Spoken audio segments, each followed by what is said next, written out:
The last wicklight of afternoon leaned through Vellasmere's canal mist like honey poured into water. It gilded the pale stone bridges, the river steps worn to softness by generations, the window panes that held the city's wealth in quiet reflection. Along the lantern walk, an arched promenade that followed the main canal, shopkeepers hung glass globes in orderly rows, each one nested in a wire cradle stamped with the city seal. There were lights everywhere in Vellasmere, and there were rules for every one. Saelyth Aramare stood with her palms hovering an inch above a basin of sanded crystal and powdered mica. The mixture looked dull, like river silt, until she breathed out and let the warmth behind her ribs move into her hands. It wasn't a thought exactly, more a permission, a loosening. A thread of pale radiance unspooled between her fingers. It did not flash. It did not flare.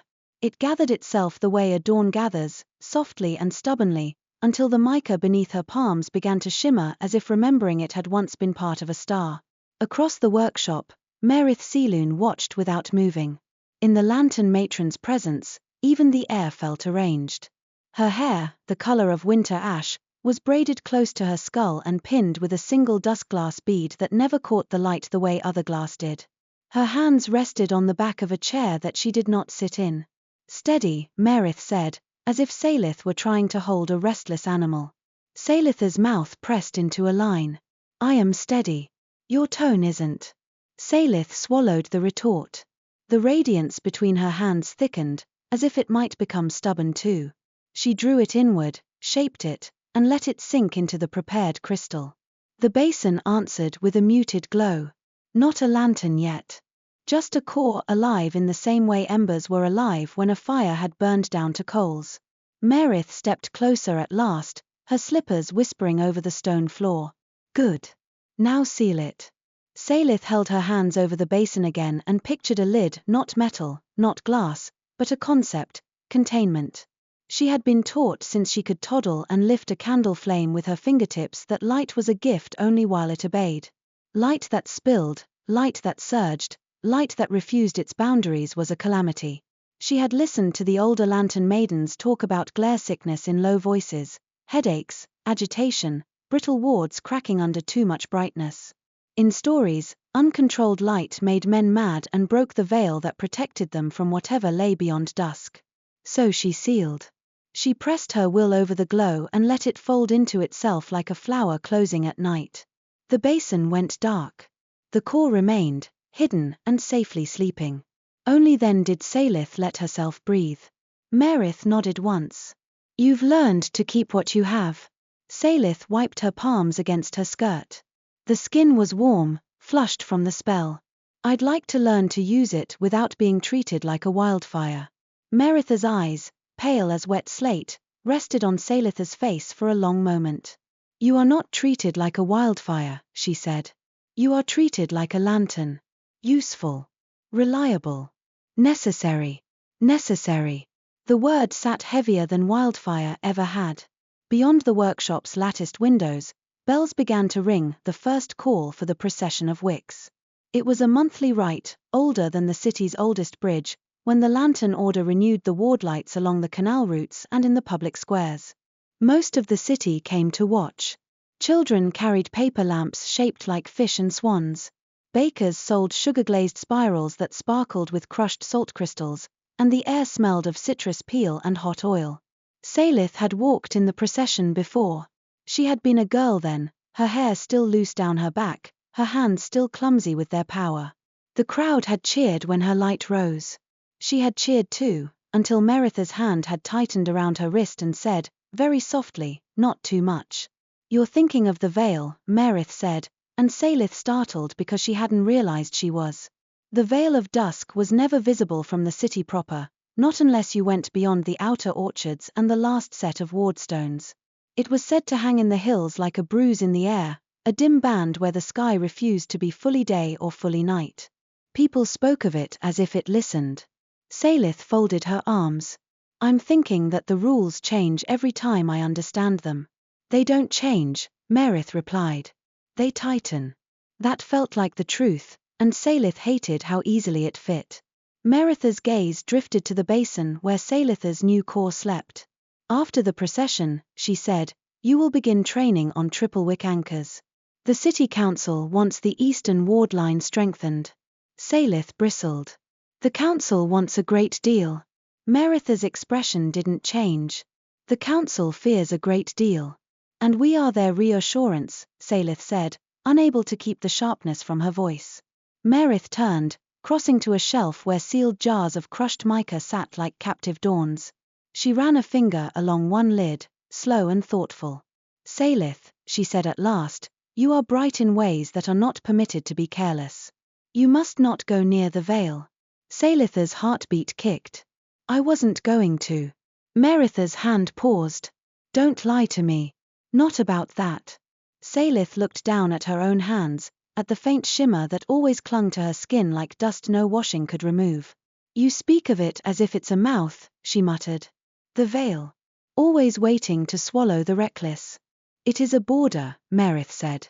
Borders are hungry, even when they are quiet. And what's on the other side? Saelyth asked before she could stop herself. Meritha's eyes flicked up, and for a moment the lantern matron looked older than her years, as though she carried an extra season on her shoulders. Night, she said. Not the kind you sleep through.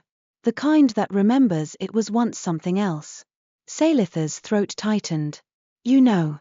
I know enough, Merith replied. And I know this, if you are ever taken beyond the Veyl, do not let your light run wild. Do you understand me? Taken. The word felt absurd. Who could take a lantern maiden from Vellasmere? The Order's compound had guards at every gate. The canals themselves were laced with ward lines that shimmered under the water when the moon rose. Still, Meritha's fingers had tightened on that jar lid as she spoke, knuckles whitening as if she were holding something back. Saelyth forced her voice calm. Yes, matron. Merith released the jar and let her hand fall. Good. Now. Dress for the procession. Your sash should be pale, not gold. We are renewing, not celebrating. Saelyth bit back the urge to ask when she was allowed to celebrate anything at all. She went to her small chamber, braided her hair, and tied the lantern sash across her waist as tradition demanded. The fabric was white, embroidered with faint silver threads that caught even the gentlest light. When she looked in the mirror, she saw not a maiden but a symbol, the kind people relied on without ever asking if it wanted to be relied upon. Outside, the compound doors opened to the lantern walk. The city's canal mist wrapped around her ankles as she stepped into the throng. Vellasmere was beautiful when it wanted to be.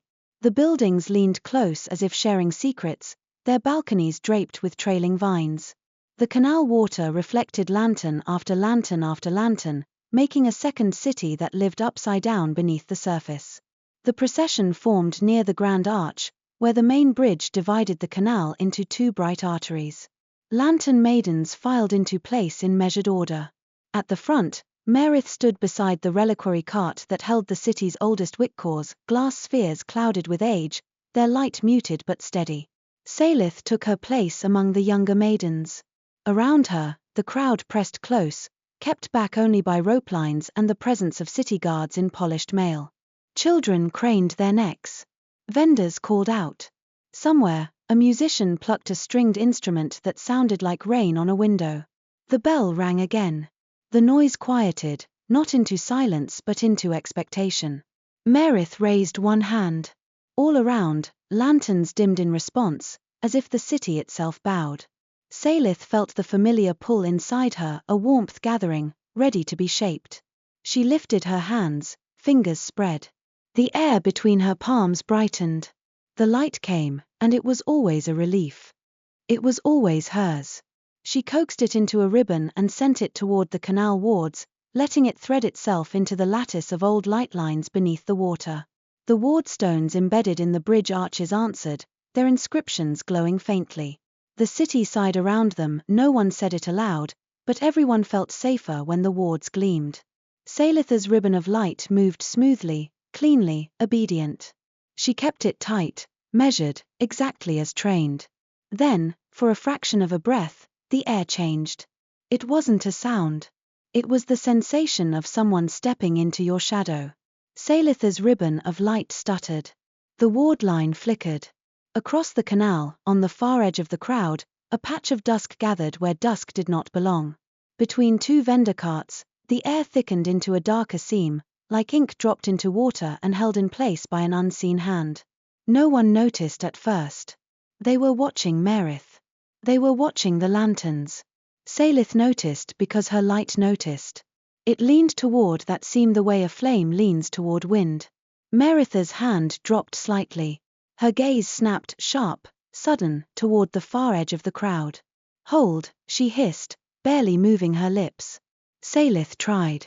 She clamped down on her ribbon, forcing it steady, but her pulse had already jumped. The seam widened. And from it stepped a man. Not a man. Not entirely. He wore no armor, only a long coat the color of midnight water, its edges matte as soot. His hair was black, not glossy black, but the kind of black that swallowed gleam. His face was pale, carved into severe planes, and his eyes were the wrong shade for daylight. They were dark, yes, but not empty. They held depth, like a well at night. Like something that could look back. He moved as if the crowd were mist and he was the only solid thing in the street. People should have recoiled, should have shouted. Instead they blinked, confused, their attention sliding away from him as if their minds refused to hold his shape. A hush spread in a circle around him, not silence but a dampening, a soft theft of sound. Saelyth's throat went dry. Nareth's posture went rigid. Her hand rose again, but her fingers trembled, a tiny betrayal. The man's gaze locked on Saelyth. Not Nareth. Not the reliquary. Saelyth. She felt it like a hand around her ribs. Her light flared in response, instinctive, offended. The ribbon between her palms brightened, thickening into something sharper. The man didn't flinch. He lifted one hand not toward her light, but toward the seam of dusk behind him. The seam rippled, and shadow flowed out like fabric unrolling. Then he was moving. The world narrowed. Saelyth saw, in odd, crystalline flashes, Nareth lunging forward, a guard turning, frowning, too slow, a child's paper lamp wobbling as if startled by a gust. Saelyth's ribbon snapped into a spear of brightness, aimed at the intruder's chest. He stepped sideways, not dodging so much as letting her light pass through a space that should have been occupied. For the first time in Saelyth's life, her light missed what she intended to hit. He was close enough now that she could see the faint lines of strain at the corners of his mouth, the shadow sigils inked along his knuckles like scars. He did not touch her. The shadow did. It rose from the street stones and curved around Saelyth like a cloak being thrown over her shoulders. It did not squeeze. It did not bite. It simply closed out the world, muffling sound and sight into a dim tunnel. Saelyth gasped and shoved light outward, trying to burst free, but the shadow absorbed the edge of her flare and softened it, like hands cupping a candle against wind. A voice, low and controlled, reached her through the hush. "Do not fight the seam," it said. "It will tear." Saelyth couldn't see his face now, only the silhouette of him in the dark. "Let me go," she hissed, furious that fear made her voice thin. "I will," he replied, and the words landed like a lie shaped into courtesy. "Not here." Nareth's voice, sharp with authority, cut through the dim like a knife. "Saelyth." Saelyth reached for that familiar sound, for that anchor. She shoved light toward it. The shadow around her tightened, not in pain, but in urgency. "Hold your light," the man said, and for the first time there was something else beneath the control, strain. "If you flare, you will harm them." "I don't care," Saelyth spat.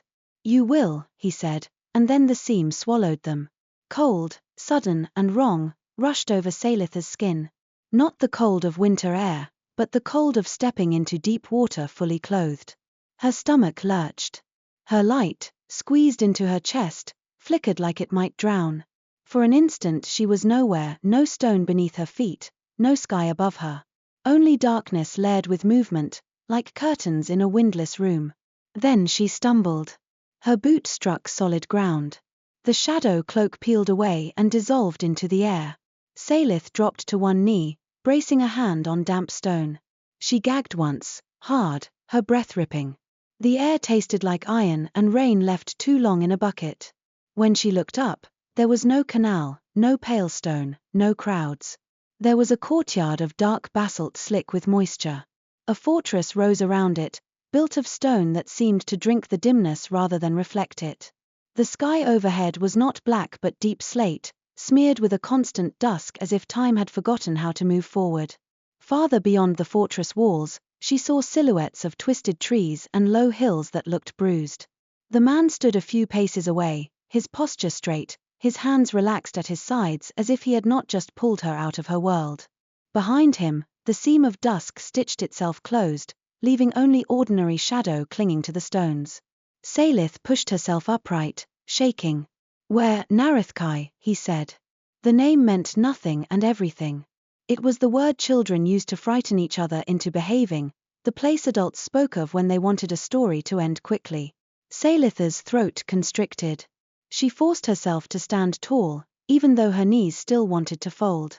"You have no right," she said. Her palms warmed as her light gathered again, furious and eager. He watched the glow bloom between her fingers and did not step back. "I have necessity," he replied. "And too little time."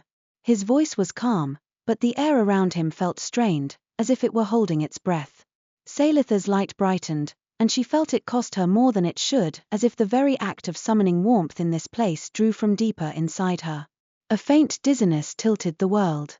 She clenched her jaw and shaped her glow into a blade of light. "Who are you?" she demanded. His gaze remained steady, and now, with the courtyard's dimness giving his features harsh clarity, she saw something she hadn't in the procession, a thin sheen of exhaustion around his eyes, like sleeplessness etched into bone. "Veyl Ardraven," he said. "Lord of this realm." Saelyth's hand faltered. Her light wavered, not extinguishing, but losing its clean edge. Every story she had heard about the Shadow Lord had painted him as a thing with teeth, a figure wrapped in malice and hunger. This man looked like hunger, perhaps, but not for cruelty. For survival. "Return me," she said, and she hated that her voice shook. "Now." Veyl's mouth tightened slightly. "If I could, and still keep my people alive, I would," he said. Then, as if anticipating her protest, "You are not a bargaining chip, Saelyth Aramare. You are not a trophy. You are," his gaze flicked to her glowing hands, to the pale sash at her waist. "The only living light my seers could find that might answer what is failing here." Saelyth's heart pounded. "Your realm is not my responsibility." "No," Veyl agreed. "It shouldn't be." That answer unsettled her more than defiance would have. He gestured slightly toward the fortress doors behind him. "You will be given rooms," he said. "Food. Water. A physician if the crossing sickened you. You will not be harmed." Saelyth barked out a humorless laugh. "You already harmed me." "I took you," he corrected, and the restraint in his voice frayed for a heartbeat. "From a place that would fight for you with light and law, into a place that is crumbling. I know what that is." Saelyth's light trembled again, and the dizziness sharpened. Her breath felt too thin. Veyl's eyes narrowed slightly, as if he could see the shift in her. "Your magic behaves differently here." "It's heavy," Saelyth admitted before she could stop herself. "It pulls." "It will," he said. "Because the veil is thin. Because the Nightwell is failing. And because your light is alive." He stepped a fraction closer. Not into her space, just nearer, as if carefulness was a habit he'd honed into instinct. Saelyth raised her light blade again. "Don't come closer." Veyl stopped immediately. He lifted both hands, palms visible, in a gesture so human it made her chest ache with confusion. "I won't touch you," he said. "I don't need to." The shadow at his feet stirred, but it did not rise. Saelyth's pulse hammered. Every part of her screamed to run, to burst back through whatever seam he'd used, to find Meritha's voice and the bright stone of home. But there was no seam now. Only damp basalt and a sky that refused to become day. Far off, beyond the fortress walls, something snapped. A sound like ice cracking over a pond. Saelyth flinched. Veyl's gaze flicked toward the sound. For the first time, his control slipped enough that she saw the worry beneath it, sharp and tired and fierce. "There," he murmured, not to her but to himself. "Another tear." Saelyth swallowed hard. What was that? "The realm," Veyl said. "Unraveling." She steadied her breathing. Her light still burned between her fingers, but it felt less like a weapon and more like a fragile thing she was carrying through a storm. "You think my light can fix it," she said. "I think your light might help restore what this place used to hold," Veyl replied. "But it cannot be forced. If you fight, if you flare, you will spend yourself into emptiness and still the Nightwell will fail." Saelyth's stomach twisted. "Then you have made a mistake," she said, voice low. "Because I will not save you while you keep me like this." Veyl held her gaze. In his eyes, the dusk deepened, as if shadow gathered behind his pupils. "Then we will speak," he said. "We will bargain. We will find a way that does not break you." Saelyth's laugh this time was a harsh exhale. "You want me to trust you?" "No," Veyl said, and something like honesty cut through the cold air. "I want you alive. And willing. They are not the same thing." Saelyth's fingers tightened around her light. Her palm stung with sudden cold, a warning that her body was already paying for the glow. She hated that weakness, hated that her own magic could betray her like fatigue. Veyl's gaze dropped briefly to her hands again, as if he noted the pallor creeping into her knuckles. "You should extinguish that," he said quietly. "You will need your warmth." Saelyth clenched her jaw harder and did not extinguish it. "You don't get to tell me what I need." A faint, almost imperceptible shift crossed his face, something that could have been amusement if it hadn't been buried so deep. "Very well," he said. "Then tell me what you need." The question hit her like an unexpected step on a stair that wasn't there. Saelyth stared at him, struggling to find the shape of her answer through the fear and the fury and the throbbing ache behind her eyes. Finally she said, "A way home." Veyl nodded once, as if she had offered him a sensible request rather than an impossible one. "And I need my realm to stop dying," he replied. They stood in the damp courtyard, light trembling in Saelyth's hands, shadow pooling at Veyl's feet, each of them holding their power like a promise they didn't know how to keep. From beyond the fortress walls came another crack, closer this time, louder, followed by a rush of wind that smelled like wet stone and something older. Saelyth's light flickered. Veyl's shoulders tightened, his head turning toward the sound as if he could measure the damage by ear. "Come inside," he said. "Before the next tear opens where it shouldn't." Saelyth took a half step back. "No." Veyl did not move toward her. He did not summon shadow. He only watched her as if he were weighing two disasters and choosing the smaller. "Then stand here," he said, voice flat with contained urgency. "And if the rift opens under your feet, try not to fall through it." Saelyth's breath caught. She wanted to defy him purely because he had taken her. She wanted to scorch the basalt until it glowed white and make a hole back to Vellasmere out of stubbornness alone. But the air had changed again, as if the sky itself were strained. Another sound, this one a low, wrong hum, rolled across the courtyard. It raised gooseflesh along Saelyth's arms. Veyl's gaze snapped back to her. "Now," he said, and the single word carried no command of power, only the rough edge of fear he tried to keep hidden. Saelyth hated that she heard it. Hated that some part of her, some human, untrained part, recognized it. She extinguished her light with a sharp inward pull, feeling the sudden absence like a bruise. The cold in her hands eased slightly, replaced by tingling pain. Then she moved. Not because he told her to. Because the ground beneath her feet felt, for the first time, uncertain. Saelyth walked toward the fortress doors, keeping 2 paces between herself and Veyl Ardraven, Lord of Shadows. The dimness swallowed their footsteps. The air inside smelled of candle smoke long extinguished and stone that had never known sun. As the heavy doors closed behind them, the last thin band of outside dusk vanished, and Saelyth realized with a sick jolt that she had not heard a single bird since she arrived. Only, somewhere deep in the fortress, the faint sound of water dripping, steady as a heartbeat, echoed through the dark.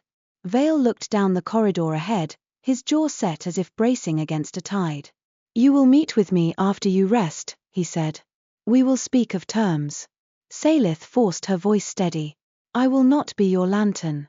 Veyl's gaze slid to her, and in the dim, his expression was unreadable except for one thing: the heaviness behind his control, like a man holding a door shut against a storm. "I do not want a lantern," he said quietly. "I want warmth." Saelyth's chest tightened, and she didn't know whether it was anger or something worse, the unsettling sense that he might mean it. The room they gave Saelyth was not a cell, though it made a point of feeling like one. It had a narrow bed dressed in charcoal linens, a washbasin of dark metal that held water cold enough to sting, and one tall window set deep into stone. The window looked out over the fortress courtyard if she leaned far enough to the side, and beyond that, a slant of bruised hills under the sky's endless dusk. There were no bars. There were, instead, 3 thin lines etched into the window frame, sigils that prickled the inside of her teeth when she stared at them too long. Ward work, she thought. Umbra craft. A single lantern sat on the small table by the bed, glass smoked so heavily it looked like night trapped in a jar. When she lifted it, it was heavier than Vellasmere glass should have been, as if the darkness had weight here. There was no wick inside. They do not burn things, she realized. Not for light. She set it down gently, as if it might bite, and pressed her palms to her eyes. Her body still remembered the seam. Even after she washed and changed into the simple grey shift left for her, her stomach rolled whenever she moved too quickly. Her skin felt as if it were holding a fever and a chill at once. She tried to call light, just a pinprick, and it came, but it came reluctant, like honey thickened by cold. It pulled more from her than it should have. She let it go immediately, breath-catching, and sat on the bed until the room stopped tilting. When she'd finally steadied, she began to test the boundaries. The door opened with no key, no latch she could see. It swung on silent hinges when she pressed. A sentinel stood in the corridor, as motionless as a statue. She was a woman, older than Saelyth by perhaps 10 years. Her hair was bound in a tight knot at the nape of her neck, and her eyes were a cool hazel that reflected the dim as if they'd grown used to it. She wore layered leather with dark stitching that looked more like armor than clothing, and at her hip hung a short blade with a dull, shadowed edge. The sentinel's gaze flicked to Saelyth's face and then away, as if refusing to be drawn into a fight that wasn't worth the breath. "You're awake," the woman said, voice flat. "I never slept," Saelyth replied. A beat of silence. Then the sentinel shrugged one shoulder. "You looked like you might." Saelyth stepped into the corridor. The air smelled of stone and something faintly medicinal, like crushed bitter leaf. Down the hall, torches, actual torches, sat in iron sconces, unlit. Their presence felt like a joke. "How far does this corridor go?" Saelyth asked. "Farther than you'll enjoy," the sentinel said. Saelyth angled her chin. "And you're here to stop me." "I'm here," the sentinel replied, "to keep you from going places that collapse under your feet." "That's not my problem." The sentinel's mouth twitched, not quite a smile. "It will be if you fall through a tear and we have to scrape you out of the Veyl." Saelyth's skin prickled. "There are tears inside your fortress." The sentinel's eyes finally met hers. "There are tears everywhere," she said. "Some of them are just more polite about it." Saelyth swallowed. "What's your name?" A pause, as if the question surprised the woman. "Igraine Fen," she said at last. "And yours is known, Lantern Maiden."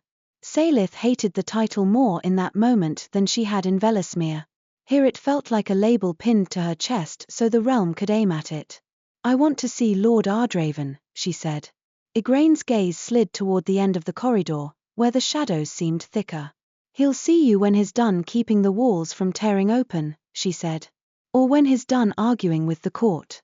Whichever kills him first." Saelyth drew in a slow breath. "Then take me to the seam. The one he used." Igraine barked a short laugh. "We don't keep seams like doors. They open where they want, when they want. That's what failing means." Saelyth's fingers curled, nails biting into her palms. "I'm not staying." "You are," Igraine said with a bluntness that left no room for comfort. "At least until you stop swaying like a drunk." Saelyth stiffened. "I'm not." She took a step forward and the corridor lurched. Her vision narrowed for a heartbeat, grey at the edges. Igraine didn't move to catch her. She merely lifted one eyebrow. Saelyth forced herself upright, heat rising in her cheeks. "Fine," she snapped. "Then I'll walk. You can follow." Igraine's gaze held hers for a long moment, measuring. Then she shifted aside, letting Saelyth pass. "Walk," she said. If you think you'll find a door home by accident. The corridor opened into a wide gallery carved from basalt. The ceiling arched high, ribbed like the underside of a giant creature.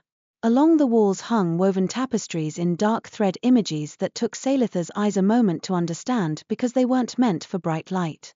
They showed fields under a dim sky, people with lanterns made of dusk glass, a great well at the center of a city, its mouth ringed with sigils. The Nightwell. Even in thread, it made her throat tighten. As Saelyth moved, she realized the fortress wasn't simply dim, it was deliberately so. The stone absorbed light the way moss absorbed rain.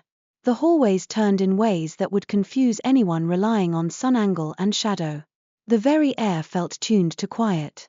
They are built for hush, Saelyth thought. For protection. She hated herself for noticing. Igraine guided her down stairs that spiraled around a hollow shaft. At the bottom, the air cooled further, and Saelyth smelled water. Not a river, something deeper, mineral and old. They emerged into a chamber where a shallow channel ran along the floor, water moving slowly, soundlessly, like a vein. Dark glass lanterns sat at intervals, each one holding a faint, smoky gleam that didn't brighten the space so much as soften its edges. A man waited there, hunched over a table strewn with parchment and small stones etched with sigils. He looked up as Saelyth approached, and his eyes widened as if he'd seen a ghost. He was slight, with ink-stained fingers and hair that refused to lie flat. His clothes were plain, but the cuffs were embroidered with tiny symbols, archivist's marks, perhaps, or a scholar's. He stood abruptly and knocked a stack of parchments askew. "Forgive me," he blurted, then seemed to remember himself and swallowed.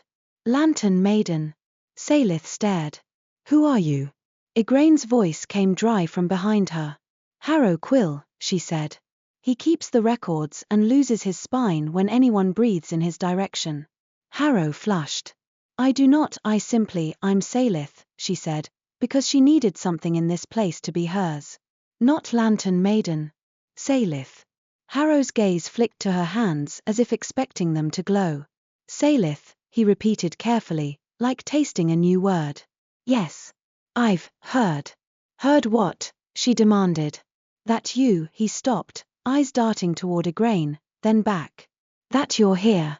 Saelyth's patience frayed. "Why am I here, Harrow Quill? Tell me something true." Harrow opened his mouth, shut it, then drew in a breath that shook. "Because the Nightwell is failing," he said finally. "And because the Lord believes light might fix it," Saelyth finished, bitter. Harrow's gaze fell to the table, to a stone disc etched with an elaborate ring of sigils. "Not fix," he said softly. "Not alone. But perhaps, remind it." Saelyth stared at him. "Remind it of what?" Before he could answer, the air shifted. Not like a seam. Like a presence entering and the world making room. Saelyth turned. Veyl Ardraven stepped into the chamber with the silent inevitability of nightfall. His coat hung open now, revealing a dark tunic beneath and a leather strap across his chest, as if he'd been wearing something heavier earlier and had stripped it away.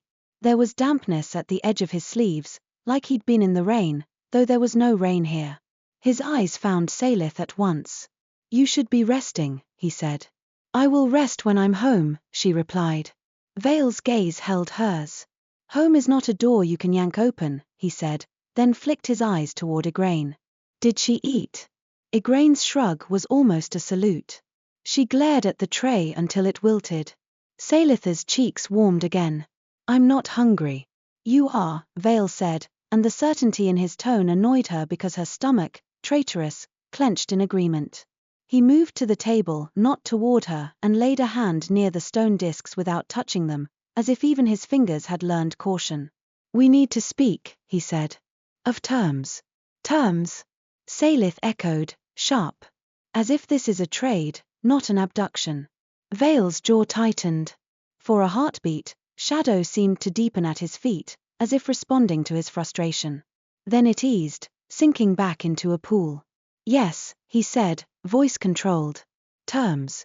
Because force will not do what I require. And because I will not pretend otherwise."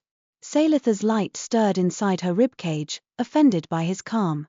"Then let me go and find someone else." There is no one else, Veyl said simply. Harrow made a small, distressed sound, then clapped a hand over his mouth as if afraid he'd spoken out of turn. Saelyth's gaze snapped to him. You know that? Harrow's eyes flicked to Veyl, then down. The seers looked, he whispered. The veil is thin enough now that sight can cross in places it shouldn't. They searched for living light that could hold steady. There were not many. Saelyth's stomach dropped. Not many, she repeated. Veyl's gaze stayed on her face. You were the only one close enough, he said. The only one strong enough. Saelyth laughed, but it came out strained. So I'm a tool. Veyl's expression didn't soften, but his voice did, just slightly. You are a person, he said. And I am desperate. Saelyth's throat tightened around words she didn't want to feel. Desperate people do terrible things, she said. Yes, Veyl replied. The admission hit harder than denial. She forced herself to breathe. Fine, she said. Terms. Here are mine. Veyl inclined his head, waiting. I will not be locked in a room, Saelyth said. I will have freedom to move within this fortress. Igraine's brow rose, as if impressed by the audacity. Veyl nodded once. Within the fortress, with an escort when the veil strains. Agreed. Saelyth blinked. She had expected a fight. I will not be harmed, she continued, then added, because she had seen the flicker of politics in his earlier words, and no one will be harmed on my account. Not your people. Not mine. Veyl's gaze flicked toward the water channel, then back. I will not harm your people, he said. And I will not allow mine to harm you. But I cannot promise no one will attempt it. Then stop them. I will, he said, and something in his tone suggested he already had, more than once. Saelyth's hands trembled with exhaustion she didn't want to show. I want a written pact, she said. A document with your seal. That states these terms and states that when the Nightwell is stabilized, I will be returned. A pause, so brief most would miss it. Veyl's gaze sharpened. You assume it can be stabilized, he said. I assume, Saelyth snapped, that you wouldn't drag me here without believing it can be. Veyl's mouth tightened. Then he nodded. Written pact, he said. With my seal. And a clause that you will not attempt to flee into unstable seams and endanger yourself. Saelyth bristled. I will attempt to go home. You will, Veyl agreed. But not by tearing yourself to pieces. She stared at him, suspicious of the way he kept meeting her anger with something like reason. And, Saelyth said, voice lower, I will not be touched. Not by you. Not by anyone who serves you. Veyl's gaze went still. Agreed, he said. No one touches you without your consent. The words sent an unexpected chill down Saelyth's spine, not because they were threatening, but because no one in Vellasmere had ever spoken to her as if consent mattered in that way. They had spoken of rules, of duty, of control. Not of choice. She swallowed. Good. Veyl glanced toward Harrow. You will draft it, he said. Harrow flinched as if asked to jump off a roof. My lord. You will, Veyl repeated, and the room seemed to hush deeper around the words. Harrow's shoulders sagged. Yes, my lord. Veyl turned back to Saelyth. Eat, he said. Rest. Then tomorrow we go to the outer ward line. Saelyth's stomach clenched again. Tomorrow? The realm is not patient, Veyl said, and there was fatigue in his voice now, a hairline crack in the stone. Neither are the rifts. Saelyth drew in a sharp breath. If I help you, she said, I do it my way. I decide how I use my light. Veyl's gaze held hers. Agreed, he said. And I will decide how I use my shadow. We will not, he stopped, as if choosing words carefully. We will not consume each other. Saelyth didn't know why that phrasing made her pulse stumble. She turned away first, because she needed to. Igraine escorted her back to her room with the same blunt silence as before.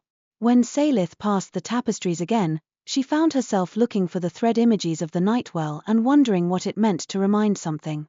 In her room, she finally ate, because her hands shook too much to pretend pride was fuel. The food was simple, a bowl of thick stew that tasted of root and bitter herbs, a piece of dense bread, A cup of hot liquid that wasn't tea so much as warmed water with a dark leaf steeped in it. It was not delicious. It was grounding. Afterward, Saelyth sat by the window and forced herself to watch the courtyard until her eyes stopped itching from the dim. People moved through the fortress like shadows with purpose. They did not laugh loudly. They did not shout. They carried buckets, bundles of dark cloth, coils of rope. Once, she saw 2 children run past, their feet bare, their hair loose, then a woman called them in a soft voice and they slowed at once, as if even play here was careful. Saelyth pressed her palm to the window frame and felt the faint thrum of wardwork beneath the stone. It felt different from Vellasmere wards. Less like a net of light, more like a hush laid over a wound. That night, if it could be called night under a sky that never changed, Saelyth slept in bursts, waking each time she dreamed of seams opening under her feet. Once she woke to a low hum that made the bones of her skull ache, and she sat up gasping, light prickling at her fingertips. The hum passed. The air eased. Somewhere far below, water kept dripping, steady, steady, as if the fortress itself counted time by what fell. By the next cycle of dim, her body had steadied enough that she could walk without swaying. Igraine arrived to escort her, looking as if she hadn't slept at all. "Eat," she said without preamble, and shoved a piece of bread into Saelyth's hand as if feeding a stubborn animal. Saelyth ate while they walked. They moved through corridors and down stone steps that seemed to descend forever until they reached a wide gate at the fortress's edge. Outside, the land sloped into a valley of dark grasses and twisted shrubs. The plants looked as if they had learned to live on half-light. They bent toward Saelyth as she passed, not in greeting, but in instinct. Beyond the valley, ward stones rose from the ground in a rough line, each one etched with sigils that drank the dim. Between them, the air shimmered faintly, like heat above a road, only colder. Veyl waited near the first wardstone, cloak hanging from his shoulders like a piece of the sky. Beside him stood 2 other figures, Harrow, clutching a satchel of parchment and looking pale, and a man Saelyth hadn't seen yet, tall and broad-shouldered, his hair shaved close at the sides. He wore a dark mantle clasped with a silver pin shaped like a curved thorn. His eyes slid over Saelyth with dislike that didn't bother to hide. "My lord," he said, voice smooth as oil. "This is unwise." Veyl didn't look at him. "Orvanen," he said, tone clipped. "Orvanen Silt." The name matched the feeling Saelyth got from him, something that clung and dragged, something that wanted to smother anything clean. Orvanen's gaze lingered on Saelyth's sash. "Bringing daylight to a realm built on dusk," he murmured. "It's like pouring salt into a well and hoping it becomes sweet." Saelyth's temper flared. "Your well is failing," she snapped. "If you're fond of it, perhaps you should stop wasting breath on insults and start suggesting solutions." Orvanen's eyes narrowed. "She's sharp," he said to Veyl. "A blade in a child's hand." Veyl's gaze flicked to Saelyth, then back to the ward line. "Enough," he said. Orvanen's mouth curved faintly, as if he enjoyed being told no. "As you command, my lord." Igraine shifted slightly behind Saelyth, her presence a quiet shield. Veyl turned fully to Saelyth then, keeping the agreed distance. "Show me," he said, "what your light does to a tear." Saelyth stared at the ward stones. "Where is the tear?" Harrow stepped forward, trembling, and pointed to a place between 2 stones where the air looked wrong. It wasn't visible like a crack in glass. It was more like the world had forgotten how to be itself, their edges blurring, sound thinning. Saelyth's skin prickled. "That's it?" she asked, incredulous. "That's enough," Igraine muttered. Saelyth drew in a breath and called her light. It came sluggish at first, then steadier, gathering between her palms. Warmth bloomed under her ribs and pushed outward. She shaped it into a thin thread, no flare, no flood. Just a line of glow like a filament. As soon as the thread neared the wrongness in the air, it tugged toward it, eager the way a needle was eager for cloth. Saelyth tightened her focus and guided the thread to the edge of the tear. The air hissed. Not loudly. Like a breath drawn through teeth. The tear reacted as if irritated, the shimmer sharpening. Saelyth's light trembled, and cold bit at her fingertips. She gritted her teeth and pressed the thread against the edge of wrongness, not forcing it through, but laying it along the boundary. The tear softened, its edges smoothing. For a heartbeat, it looked almost whole. Saelyth's pulse leapt. She felt the light sink into the boundary, as if knitting. Then the tear snapped. Not open, but away from her thread, splitting sideways like a crack avoiding a patch. The shimmer jumped to the next span of air, widening there. Saelyth swore under her breath, hands shaking. The cold in her fingers deepened, crawling up her wrists. Veyl's voice was quiet. It won't accept it. Saelyth clenched her jaw. It did, she snapped. For a moment. It accepted the pressure, Veyl corrected. Not the warmth. Saelyth glared at the tear, furious at the way it behaved like a living thing refusing medicine. She pulled her thread back, and her light recoiled into her palms, flickering as if insulted. The tear continued to shimmer, now shifted, now slightly wider. Orvanen made a soft sound almost like satisfaction. You see, he murmured. Light agitates it. Saelyth turned on him.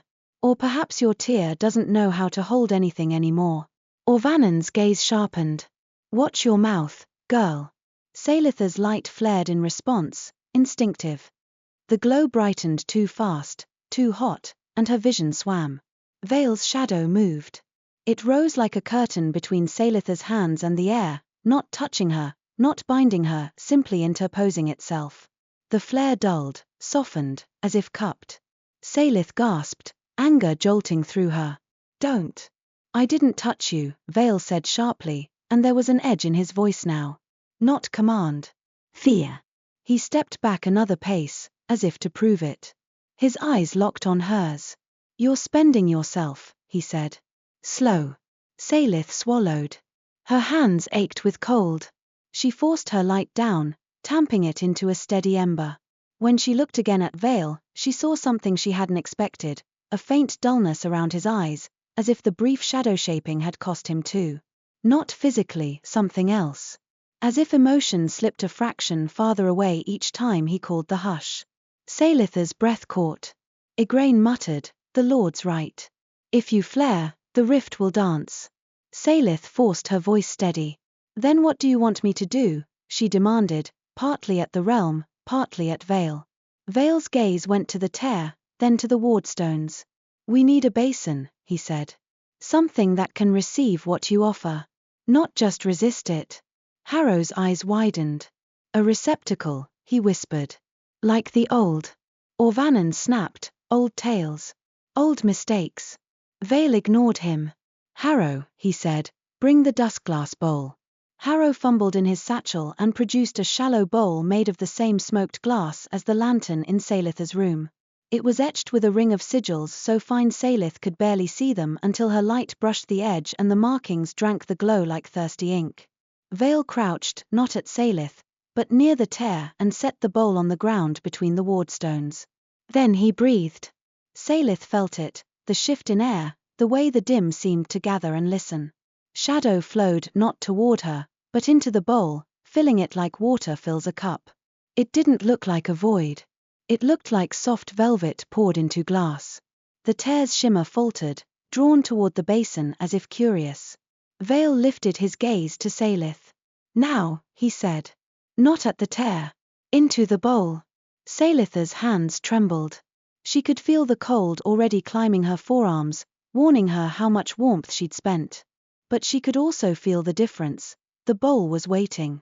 It felt like a mouth open in hunger, except this hunger did not want to swallow her. It wanted to be filled.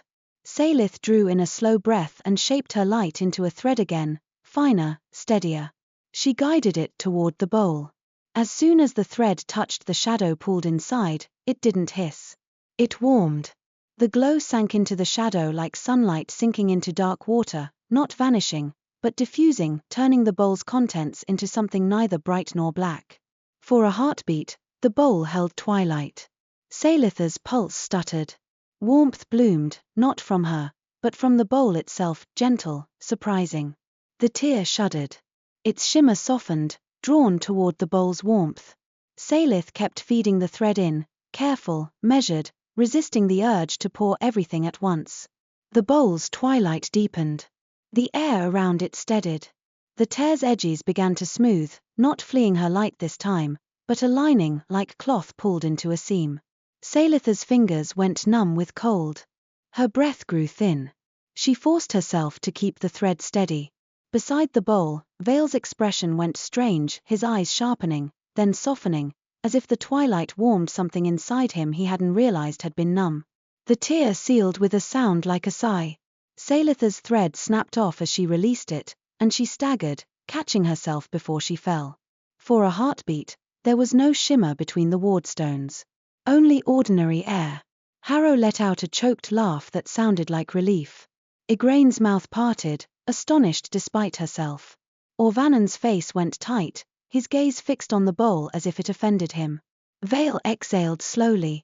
Again, he said, voice low. We do it again along the ward line. Saelyth's hands shook violently now, cold biting into her joints. That, she rasped, nearly hollowed me out.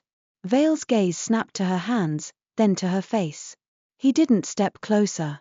He simply shrugged off his cloak and held it out, arms extended, offering it across the space between them like a bridge he would not cross himself. The cloak was heavy, dark wool-lined with something softer. It looked warm. Saelyth stared at it as if it were a trick. I won't touch you, Veyl said, and there was something strained in his voice now, something that sounded like he resented the fact that he had to keep repeating it. But you are shaking. Saelyth's pride flared, then faltered when another dizzy wave rolled through her. Igraine moved first, snatching the cloak from Veyl's hands and tossing it at Saelyth with more force than necessary. Saelyth caught it awkwardly and wrapped it around her shoulders.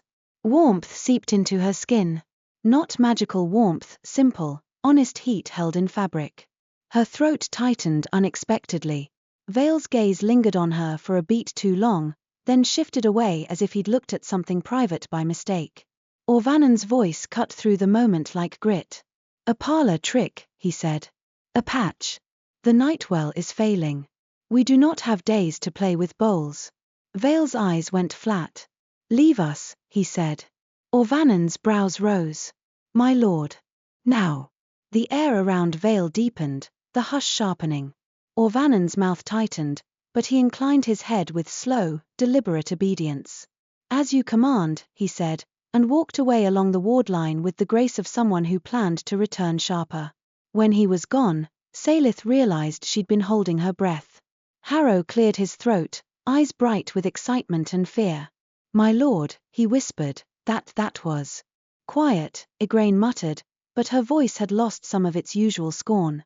Veyl crouched beside the bowl again, studying the twilight within as if it were a map. It held, he said. For a moment. Saelyth's voice came rough. It's not just light, she said, shaking. It's how it's held. Veyl looked up at her, and something in his gaze shifted, less like a ruler assessing a resource, more like a man seeing another person in the same storm. Yes, he said simply. Saelyth pulled the cloak tighter. Her fingers still ached, but the warmth kept the worst of the trembling at bay. You said your seers searched, she said, forcing the conversation back to what she could control. How far did they see into my city? Veyl's gaze lowered. Farther than they should have, he admitted. The veil is thin. Sight bleeds. Saelyth's stomach turned. And no one in Vellasmere knows. They will, Veyl said, and there was a grim certainty in his tone. When the tears spread. Saelyth's jaw clenched. Mareth will come. At the mention of her mentor, Veyl's eyes narrowed slightly. The lantern matron, he said. It wasn't a question. Saelyth stared. You know her. I know of her, Veyl corrected. Old names travel. Old choices echo. Saelyth wanted to demand what that meant. But the words snagged on something else, on the image of Mareth's pale eyes and her warning about boarders being hungry. Harrow spoke before Saelyth could.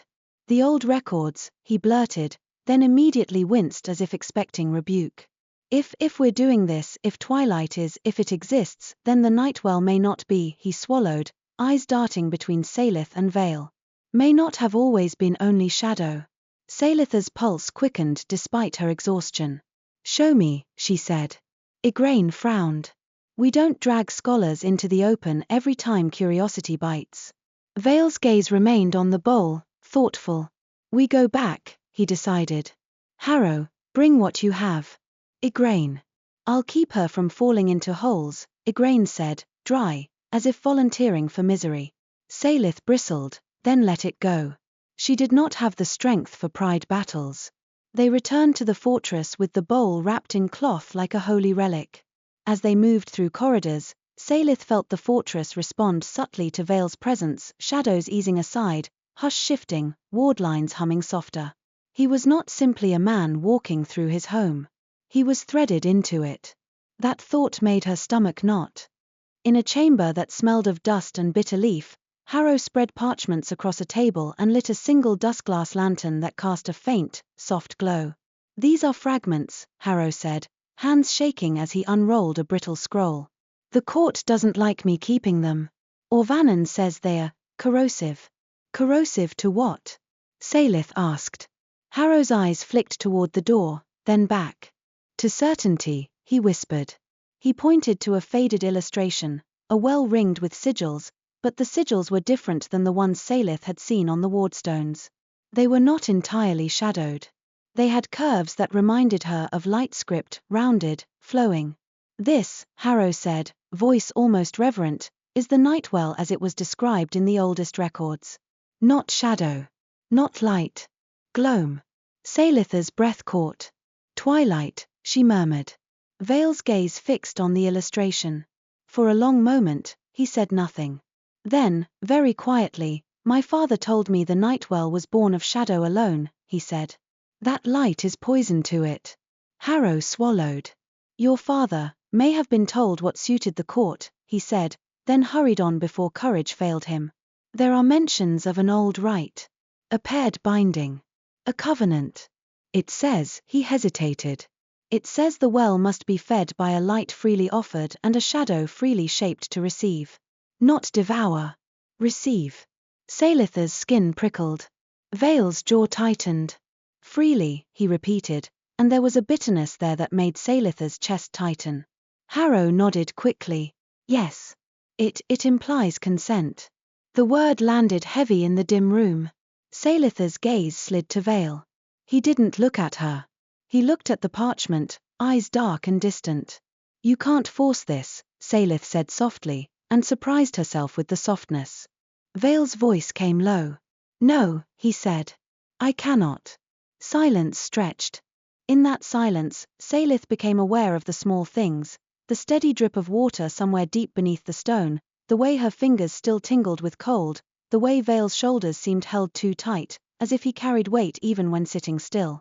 You drafted the pact, she asked Harrow, needing to grab the conversation before it drifted into something dangerous. Harrow startled. Yes, he said, fumbling in his satchel.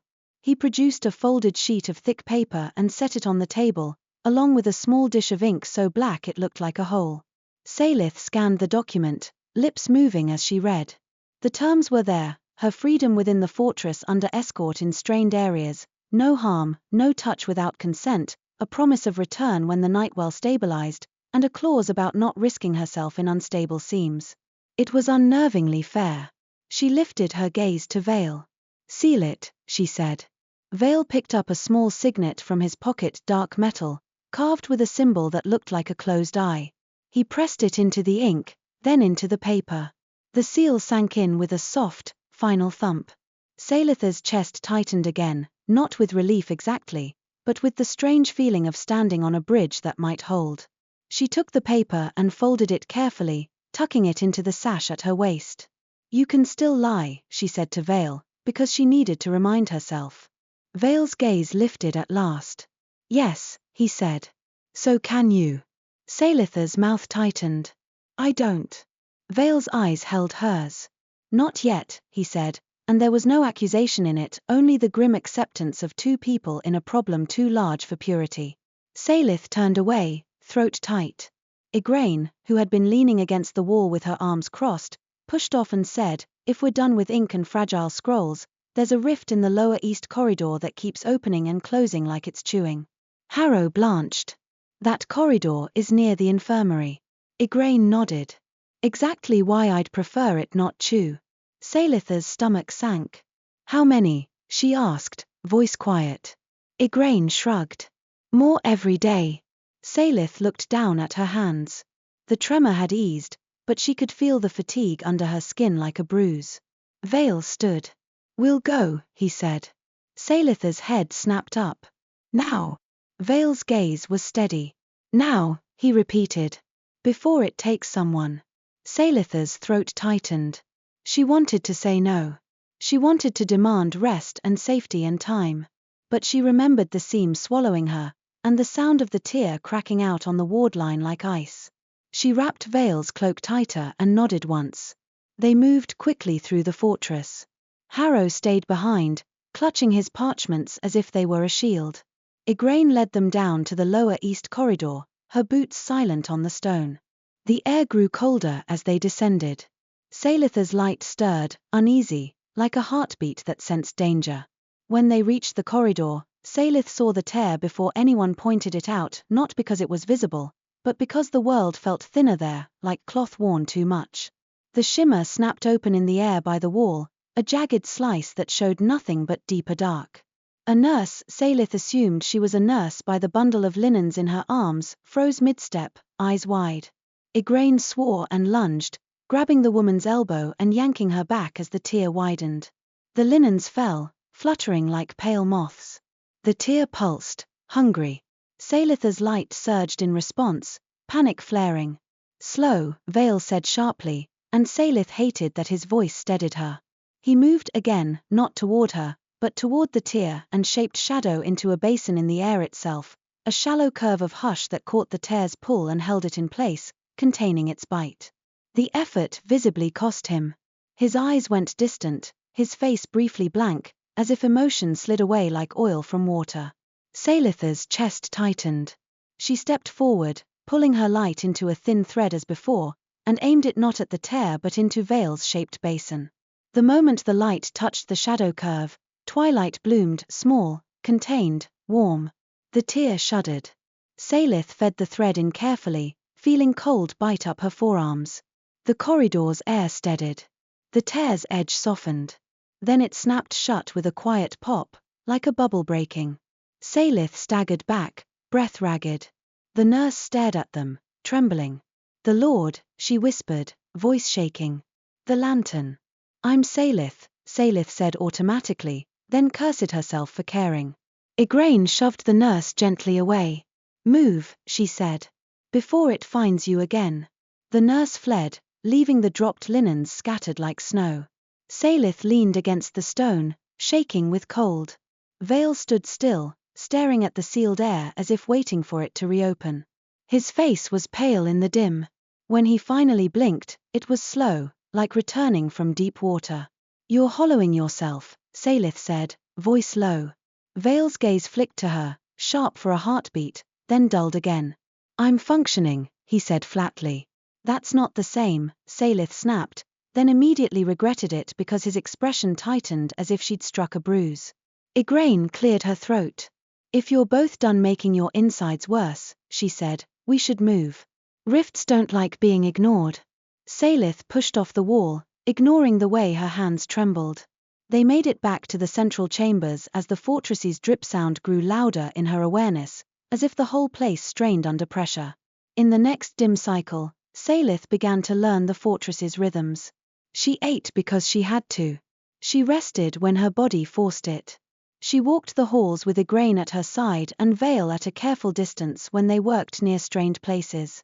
Sometimes Harrow joined them with parchments and fragments of old rites, eyes bright with fear and hope. Sometimes, when Saelyth's light failed from fatigue, Veyl would stop the work without argument. He would simply say, "Enough," and retreat into his own silence as if it took effort not to demand more. Once, after Saelyth sealed a tear near the kitchens, she found herself shaking so hard her teeth clicked. Veyl held out a cup of warmed bitter-leaf brew from 2 paces away and said, "Drink." Saelyth took it, their fingers never touching. The cup was hot enough to sting her palms and bring back feeling. "Your realm is colder than it looks," she muttered. Veyl's gaze stayed on her hands. "It's not meant for warmth," he said, then hesitated, as if the next words were unfamiliar. "But it used to hold it." The confession settled in Saelyth's chest like a small ember. That ember did not make her trust him. It did, however, make her see him differently, not as a storybook monster, but as a man standing in the path of collapse, trying to hold the sky up with rules and will. And every time she saw Orvanon's eyes on her, the way they lingered on her sash, on her glow, on the moments when twilight warmed the air, Saelyth felt something else too. Not fear. Warning. On the fourth day of work, if day meant anything here, Saelyth and Igraine returned from sealing a small tear in a storage hall to find Harrow waiting in Saelyth's corridor, pale and sweating. He shoved a folded parchment into Saelyth's hands. Saelyth opened it and saw the seal. Not Veyl's closed eye mark. A sunburst. Her breath caught. This, she whispered. Harrow swallowed hard. It came through a thin-sight channel, he said. One of the seers intercepted it. It's from your city. Saelyth's fingers went numb. She unfolded the message fully and read the first line, her vision blurring around the edges. Saelyth Aramare is to be retrieved by order of the council, by Captain Turin Volspring, with force authorized if necessary. The words punched the air from her lungs. Igraine swore under her breath. So the bright ones are coming, she muttered. Wonderful. Saelyth's chest tightened, panic and relief tangled together so tightly she couldn't tell which was which. Home was reaching for her. Home was also reaching with a fist. She looked up, searching for Veyl. The corridor was empty. But the fortress's hush felt different, as if it already knew. And somewhere deep beneath the stone, the drip of water sounded faster, like a heartbeat accelerating toward a blow. From the far end of the hall, footsteps approached, unhurried, deliberate. Orvanon Silt rounded the corner, his eyes gleaming in the dim. He looked at the sunburst seal in Saelyth's hands and smiled as if he'd been waiting for it all along. Saelyth's first instinct was to crush the message into a ball and swallow it. Her second instinct, hotter, sharper, was to throw it at Orvanon's smug face and watch his certainty shatter. She did neither. She folded the parchment with hands that wouldn't stop trembling and slipped it into the inner fold of her sash, where the pact already lay. Her light prickled under her skin, eager to flare, to burn away the corridor and everything in it. Orvanon's eyes tracked the motion as if he'd seen through fabric. How quickly you learn to hide, he said, voice smooth. The lantern order trains you well. Igraine's hand drifted toward the hilt of her blade. Speak your piece, Silt. Orvanon didn't look at Igraine. His attention stayed on Saelyth like a hook. Your city sends soldiers, he murmured. They will cross the Veyl to retrieve their treasure. They will bring their blazing certainties into a realm that is already tearing. Saelyth's throat tightened. You don't know what they'll do. Orvanon's smile widened just enough to show he enjoyed her discomfort. I know what bright men do when they believe the world is a story with villains, he said. They set fire to the page. Saelyth's nails dug into her palm. And what do shadowed men do? Orvanon's gaze finally flicked to Igraine, a brief, cold glance. They do what must be done, he said. They protect the realm from contamination. Saelyth felt Igraine tense beside her, but the sentinel didn't move. Orvanon leaned closer, still out of reach, still careful, like a predator that didn't need teeth to frighten prey. Did he tell you, Orvanon murmured, what happens when light stays too long in Nareth-Kai? Saelyth's stomach twisted. He told me you were running out of time. Orvanon's eyes gleamed. And yet you stand here wearing his cloak, he said, and the contempt in the words made Saelyth's cheeks heat. It was given, Saelyth snapped. Not. Orvanon lifted a hand in a lazy gesture, as if waving away details. Given. Taken. The difference matters to those who sleep safely, he said softly. Tell me, Lantern Maiden, when your captain arrives with iron and flame, do you believe he will care about your terms? Or will he see only a shadow lord with a hostage? Saelyth's mouth went dry, because she had read the message and seen the clause with force authorized if necessary. He will listen to me, she said, though the words sounded like a prayer she wasn't sure she believed. Orvanon's smile returned. Then speak to him soon, he said. Before he decides your light is best preserved in a jar. Igraine stepped forward then, blade half drawn, and Orvanon's gaze finally sharpened with annoyance. Walk away, Igraine said, voice low. Before your tongue costs you more than you can afford. Orvanon's eyes flicked to her weapon, then back to Saelyth. He bowed shallowly, mocking courtesy. "Rest well," he murmured to Saelyth. "While you can." Then he turned and drifted down the corridor as if the fortress itself cleared a path for him. Saelyth exhaled shakily. Igraine waited until Orvanon's footsteps faded. Then she said, blunt as ever, "He knows." Saelyth's fingers went cold. He guessed. "He knows enough," Igraine corrected. "And he'll use it." Saelyth pressed a hand to the sash at her waist where the sunburst-sealed message hid. The fabric felt suddenly too thin to keep anything safe. "We need to tell Veyl," she said. Igraine's expression tightened. "We do," she agreed. "But choose your moment. He's been hollowing himself out all morning. If you shove war at him when he's half numb, he'll make the wrong kind of decision." Saelyth swallowed. "And Orvanon is waiting for that." Igraine's mouth twisted. "Now you're learning." They found Veyl in the lower ward chamber where the drip sound was loudest, close enough that it echoed through Saelyth's bones. The chamber was circular, its walls carved with sigils in spiraling rings. In the center, a shallow pool of black water sat still as glass. A narrow channel ran from it, disappearing beneath the stone like a vein. The Nightwell's vein, Saelyth thought, and her stomach knotted. Veyl stood at the pool's edge with his sleeves rolled to his elbows, hands hovering above the water without touching. Shadow gathered around his fingers in thin threads, dipping and rising as if he were testing something delicate. His face was taut with concentration. When he breathed, Saelyth could see the effort of it, as if air itself resisted entering his lungs. He didn't look up until Igraine spoke. "My lord." Veyl's hands lowered. Shadow sank away.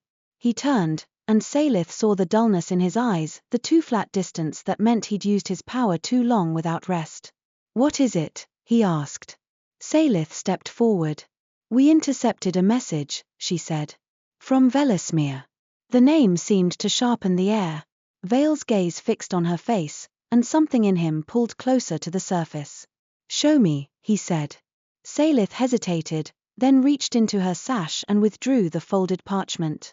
Her fingers shook so badly she nearly dropped it.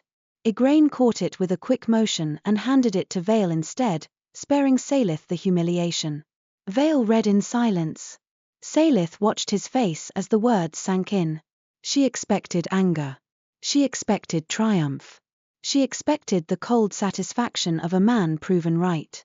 What she saw was a tightening around his mouth, a flicker of something like grief, and then a careful blankness sliding into place. When he finished, he folded the message neatly, as if order could be forced onto chaos by the way paper creased. "Captain Turin Volspring," he said. It wasn't a question. Saelyth's heart thudded. "You know him?" "I know the type," Veyl replied. He looked at the sunburst seal again. "Force authorized," he murmured. "As if you are a chest to be retrieved." Saelyth flinched. "He's not, he doesn't." "You don't know what he will do in a realm that is dying," Veyl said quietly.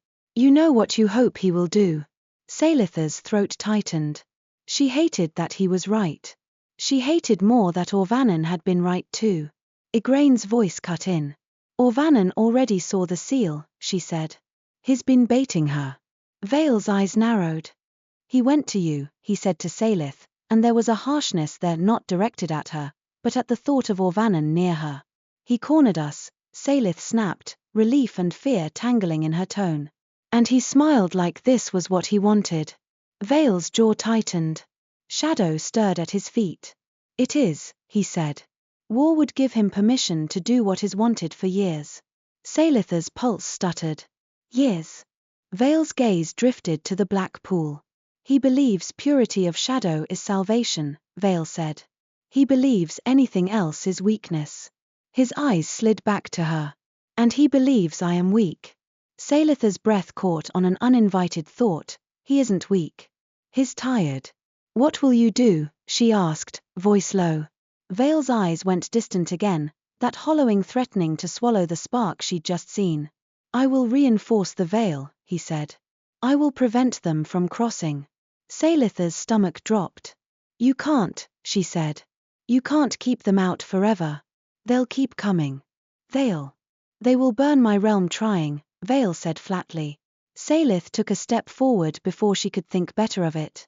If you block them, they'll assume the worst, she pleaded. They'll think you killed me. Veyl. They already assume the worst, Veyl cut in, voice sharpening. He took you. That is all they will remember. Saelyth's hands clenched. Then let me speak to them. Veyl's gaze snapped to hers. Igraine cursed softly under her breath, like she saw the disaster shaping. You cannot cross the Veyl safely right now, Veyl said, voice controlled but taut. The seams are unstable. Then I speak through the thin-sight channel, Saelyth insisted, turning toward Igraine. Harrow said. It's not reliable, Igraine said immediately. It bleeds, it stutters. Then I try until it works, Saelyth snapped. Because if your answer to their coming is I will stop them, you are answering with the same certainty Orvanan wants. Veyl's eyes darkened. Do not speak his name like you understand him. Saelyth's chest flared. I understand enough, she shot back. He wants you isolated and desperate. He wants you to choose shadow without warmth. He wants you to become the monster they already think you are. Silence hit the chamber like a dropped stone. Igraine froze. Veyl's face went utterly still. For a heartbeat, Saelyth feared she'd gone too far, feared the shadow would rise and swallow her whole. Instead, Veyl exhaled slowly, and the breath sounded like it scraped his ribs. You should not have to tell me that, he said quietly. The words were not anger. They were something worse, weary agreement. Saelyth's throat tightened. Then listen, she said, voice softer. Let me help you avoid the war. Veyl's gaze held hers. The dullness in his eyes eased a fraction, as if her insistence tugged him back toward feeling. Very well, he said at last. We attempt contact. Relief hit Saelyth so hard her knees went weak. Igraine muttered, Saints of Dusk preserve us, like she didn't believe in saints but would take anything at this point. They found Harrow in the archive chamber, hunched over parchment with ink on his cheek. When Saelyth explained what she wanted, his eyes went wide with panic. A thin-sight channel to Vellasmere, he whispered. To a captain. To my mentor, Saelyth said quickly. Nareth. She'll know how to stop him. Harrow swallowed. It might not reach, he said. It might bleed. The Veyl is thin in the wrong ways. Try, Saelyth said, and the force in her voice surprised even her. Harrow's hands shook as he gathered a dusk-glass mirror from a locked cabinet. It was oval and dark, its surface dull until Saelyth's light brushed it and a faint sheen rippled like oil. This is old, Harrow murmured. Pre-schism old. It was forbidden to keep. Saelyth's pulse quickened. Then it's exactly what we need. They carried the mirror to a small chamber near the fortress's uppermost tower, where the stone seemed less heavy and the air less saturated with hush. There, a narrow slit window looked out toward the distant hills, and beyond them, the faint bruiseband of the Veyl barely visible in the sky. Harrow set the mirror on a low pedestal and arranged 3 etched stones around it. These are anchors, he explained, voice trembling. To keep the sight from spilling. Veyl stood by the window, watching the distant band of dusk as if he could sense footsteps approaching through it. Saelyth rolled her shoulders, trying to loosen the tension in her muscles. Her light felt sluggish in this realm, but it was hers. It would answer. She placed her hands above the mirror's surface and breathed in. Warmth gathered behind her ribs. She pictured Meritha's pale eyes, the workshop, the basin of mica. She pictured the lantern walk. She pictured home not as a city that owned her, but as a place where she could choose her direction. Light rose between her fingers and sank into the mirror. The surface brightened not into glare, but into a soft glow that swirled like mist. Harrow's voice came low. Name her, he whispered. Call her true name. Saelyth swallowed. Merith Seelun, she said, and poured the name into her light like a thread into a needle. The mirror shivered. For a heartbeat, she saw nothing but swirl and shine. Then the mist parted. A face appeared, blurred, as if seen through water. Pale eyes. Ash-braided hair. Merith. Saelyth's breath caught.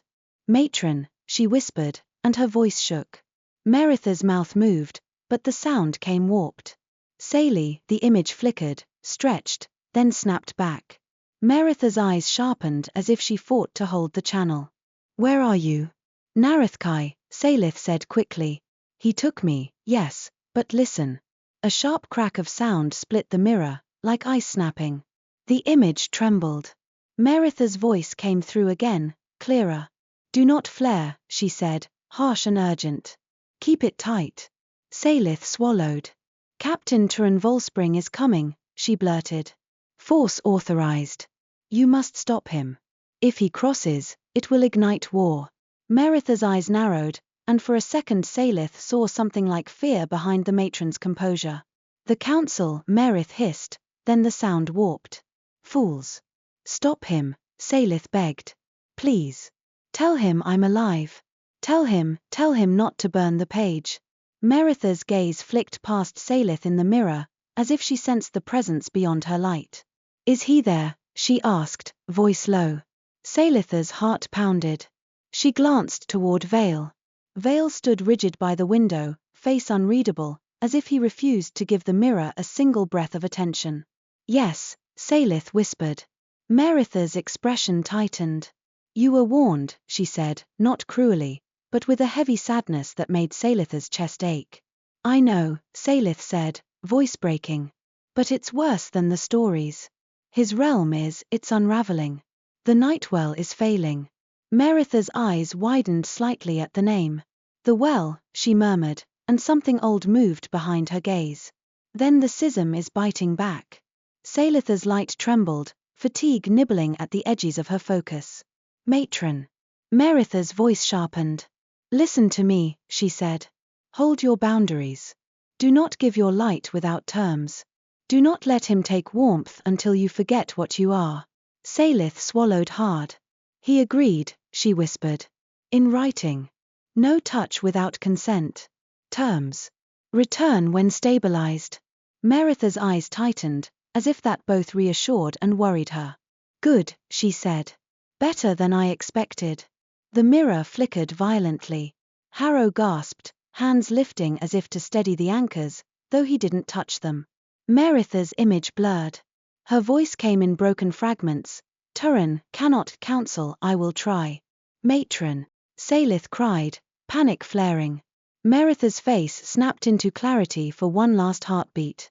Her eyes locked on Saelyth's with fierce intensity. Do not let fear turn you into a weapon, she said, each word forced through the thinning channel. And Saelyth. Yes. Meritha's voice softened, almost lost. Warmth was always meant to be shared, not owned. Then the mirror went dark, the light draining out as if swallowed by stone. Saelyth's hands dropped. She swayed, breath ragged, her chest aching like she'd run miles. Harrow grabbed her elbow before she could fall. His fingers were cold, his grip careful. Igraine appeared at the doorway, watching with a grim expression that said she'd heard enough to worry. Saelyth steadied herself and pulled away gently. Thank you, she whispered to Harrow, then realized her voice was shaking too badly to sound dignified. Harrow looked like he might cry. It worked, he breathed. For a moment. It worked. Saelyth turned toward Veyl. He hadn't moved. He stood by the window, shoulders held too tight, gaze fixed on the distant bruise of the Veyl as if he could see soldiers gathering behind it.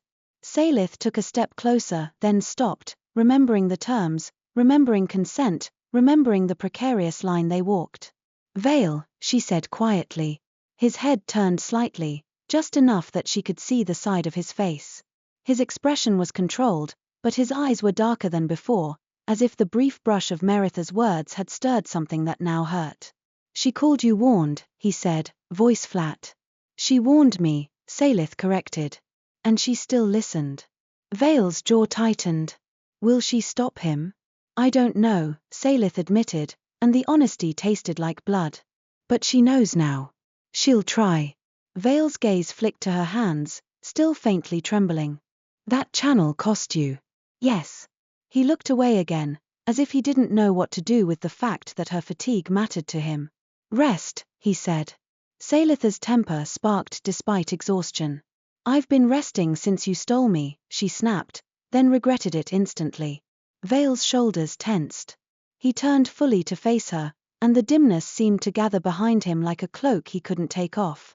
"I did not steal you to sit idle while my realm dies," he said, voice low and sharp. "Nor to watch you spend yourself into frost and collapse." Saelyth's throat tightened. "Then what do you want?" she demanded. "Because I've patched tears. I've fed your bowls. You've shown me what's missing," Veyl cut in, and the intensity in his gaze made Saelyth's pulse stumble. Saelyth froze. "What's missing?" she repeated softly. Veyl's eyes flicked toward the staircase leading down into the fortress's heart. "We need to go to the Nightwell," he said. Harrow, still hovering near the mirror chamber, paled. "My lord." "It's too soon," Igraine said at the same time, blunt and immediate. Saelyth stared. "The Nightwell is inside this fortress," she said, putting pieces together that made her stomach sink. "Not just its veins." Veyl nodded once. "Its mouth is below," he said. "And it is fading." Saelyth swallowed hard. "And you want me to, what? Pour light into it?" Veyl's jaw tightened. "No," he said. "Not pour. Not force. Shape. Together." His eyes held hers. "Like the bowl. But larger. True." Saelyth's chest tightened with fear and something else, curiosity, perhaps, or the dangerous pull of a solution. Igraine stepped between them slightly, as if she could block the idea with her body. "The Nightwell chamber is unstable," she said. "We lost 2 sentinels last month to a tear that opened by the rim." "It's not." "I know," Veyl said. Harrow's voice shook. "If the old records are true, my lord," he whispered, "the covenant rite requires willingness. A paired binding." Saelyth's pulse thudded. "Paired," she echoed, and suddenly the word felt heavier than any cloak. Veyl's gaze didn't waver. "I will not force you," he said, voice tight. "I cannot. But if we do not attempt it, the Nightwell will fail. And when it fails, the veil will tear wide enough that no treaty, no message, no pact will matter." Saelyth's hands trembled.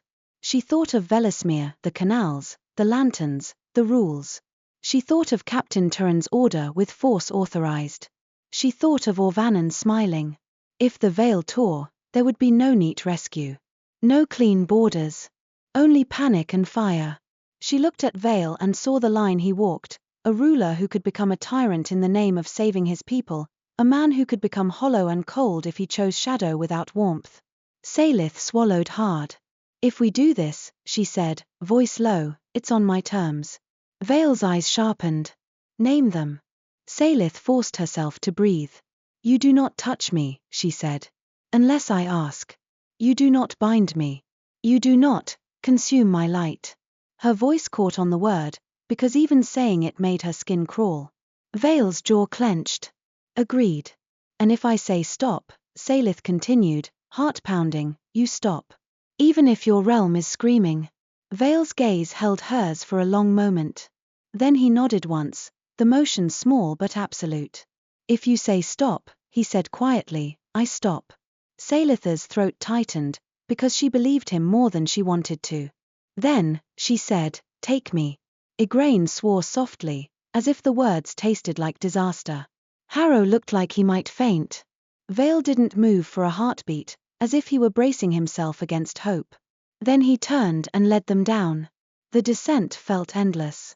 The stone steps spiraled around the fortress's spine, and the air grew colder with each turn. The drip sound grew louder, steadier, like a heartbeat in the walls. Torches remained unlit, their darkness mocking. The only light came from Saelyth when she called a small glow to keep them from tripping, a thin ember that cost her more than it should have. Veyl did not ask her to brighten it. He simply walked at her pace, keeping the careful distance as if it pained him, and he endured it anyway. At last they reached a door carved of black stone, its surface etched with concentric rings of sigils so dense they looked like woven thread. 2 sentinels stood on either side, faces shadowed by hoods, hands on weapons. They bowed to Veyl without speaking. Veyl lifted his hand, not touching the door, but hovering. Shadow rose from the stone and flowed into the sigils, filling them like ink. The rings brightened faintly, not with light, but with a soft deepening, as if the door inhaled. Then it opened. The chamber beyond was vast. The ceiling arched high, lost in dim. The air smelled of wet stone and something metallic, like blood in water. In the center of the chamber yawned the Nightwell. It was not a simple hole. Its rim was a ring of dark stone carved with sigils that made Saelyth's eyes ache to trace. The well's mouth was wide enough to swallow a house. And inside was darkness that moved. Not like a creature. Like a sea. Saelyth's breath caught. Her light, even the small ember she held, leaned toward the well as if drawn. The pull was physical, a tug behind her ribs. "This is," Harrow whispered, voice trembling with awe and terror. Fading, Veyl finished, and Saelyth heard the strain in his voice now, rawer than she'd ever heard it. "Look." Saelyth stepped closer to the rim, careful. Igraine stayed half a pace behind her, tense as a drawn bow. Veyl remained on Saelyth's other side, still not close enough to touch, but close enough that she could feel the hush of him like a cool wind. She peered into the Nightwell. At first it was only dark. Then she saw it, threads of grey swirling through the black, like ashen ink. Places where the darkness thinned, translucence showing hints of stone far below. The well wasn't deepening. It was unraveling. Saelyth's throat tightened. "It's losing itself," she whispered. Veyl's voice came low. "Yes." Saelyth forced herself to breathe. She remembered the bowl, the way shadow held light when shaped to receive. She remembered the brief bloom of twilight, warm and startling. "We need a basin," she murmured, more to herself than anyone. Veyl's gaze locked on hers. "I can shape one," he said. "Over the mouth. But it will cost me." "And feeding it will cost me," Saelyth replied. Harrow swallowed. "The records," he began. "Quiet," Igraine muttered, but her voice shook. Saelyth closed her eyes for a heartbeat and gathered herself. Warmth behind her ribs. Resolve. Not fear. When she opened her eyes again, she lifted her hands and called her light, not large, not flaring. A steady thread, thin as a hair. The light came, and it pulled hard toward the well. Cold bit her fingertips immediately, frostburn glow warning her of the cost. "Veyl," she said, voice tight. "Now." Veyl lifted his hands toward the well and breathed in slow, controlled patterns. Shadow rose, not as a wave, but as a shaped curve, a vast, shallow bowl forming above the Nightwell's mouth, a receiving cradle of hush that hovered in the air. Saelyth felt the chamber respond. The sigils along the rim thrummed. The air tightened, as if reality itself watched. Her light trembled, tugged toward the well's hunger. Into the basin, Saelyth whispered to herself, and guided the thread toward Veyl's shaped shadow. The moment it touched, the chamber changed. It wasn't a flare. It wasn't brightness. It was warmth. Twilight bloomed above the well's mouth, a soft, living gloam that held both hush and glow in harmony. The air, which had felt cold and metallic, softened as if a hearth had been lit in a room long abandoned. Saelyth's breath caught in her throat. Her light did not vanish. It did not get swallowed. It spread through the shadow basin like sunlight through dark water, turning it into something gentle and strange.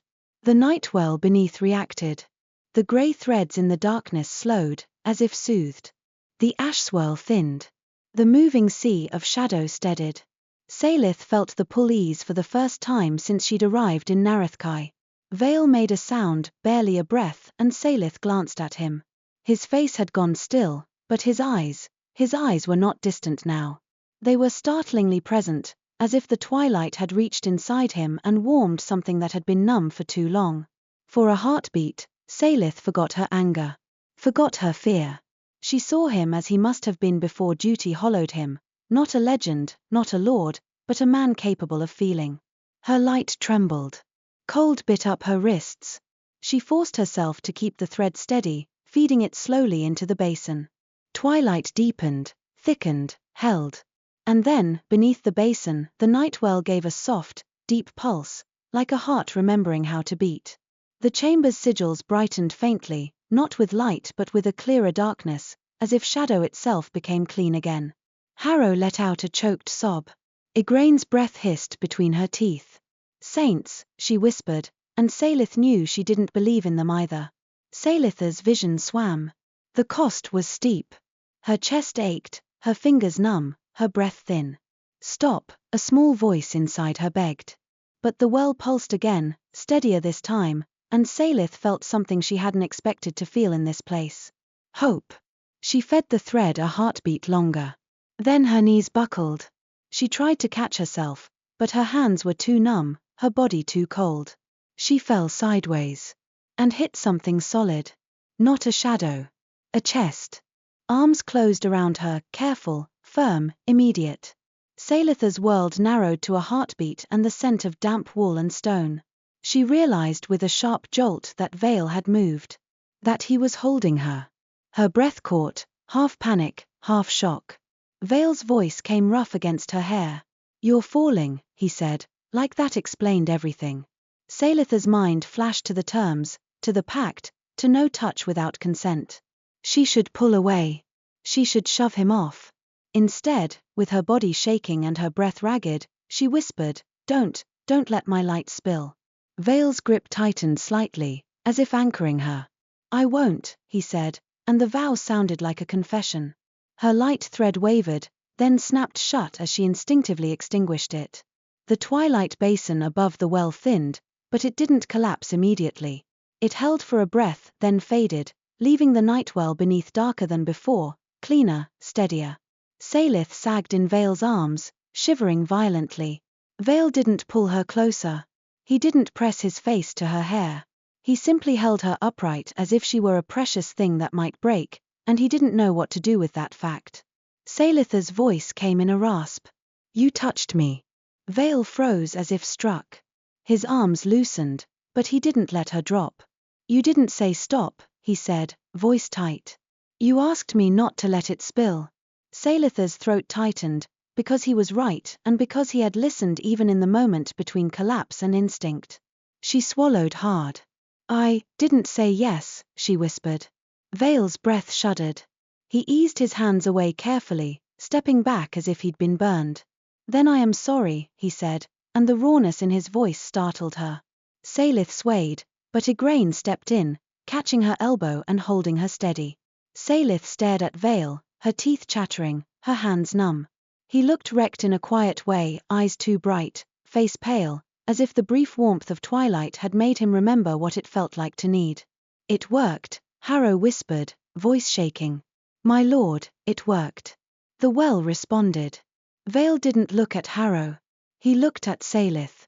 It responded, he echoed, and the wonder in his voice was almost painful. Saelyth swallowed, forcing air into lungs that felt too small. "For a moment," she rasped. "It can be reminded. It can hold warmth." Veyl's jaw tightened as he fought control back into his face. "Yes," he said quietly. "And now Orvanen will try to take that moment from us." Igraine's grip on Saelyth's elbow tightened. "He'll sabotage," she said. "He already is," Veyl replied, voice flat. Saelyth's eyes narrowed. "What do you mean?" Veyl's gaze shifted toward the chamber entrance. "This chamber is warded," he said. "Only a handful can enter without my seal. Yet the grey threads worsened this morning. Someone has been altering the rim sigils."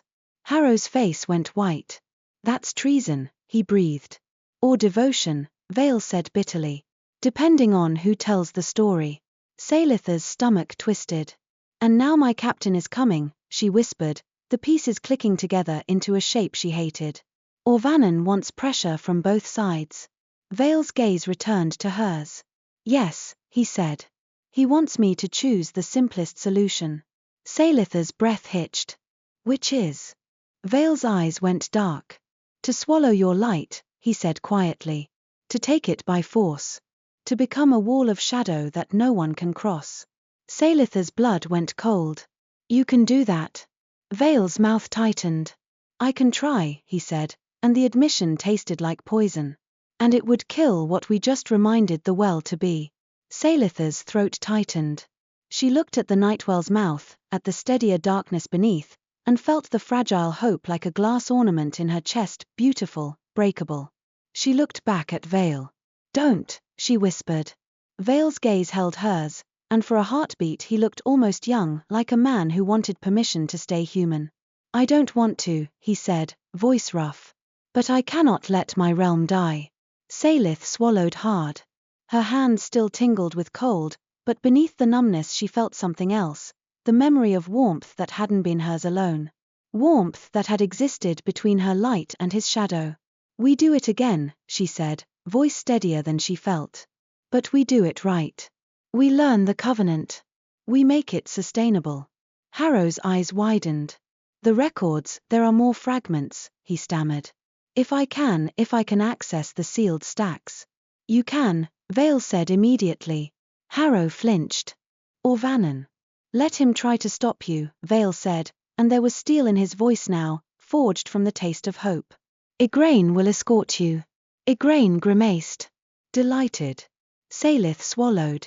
And what about Captain Turin? She asked. If he crosses. Veyl's gaze slid toward the distant Veyl, invisible from here but present in every tightening of the air. I will not let him reach this chamber, he said. Not while we have a chance to stabilize the well. Saelyth's chest tightened. That's still a blockade, she said. That's still. A spark, Veyl finished, voice grim. Yes. Saelyth's stomach knotted. Meritha's warning echoed in her mind, hold your boundaries. She forced herself to lift her chin. Then let me be the message, she said.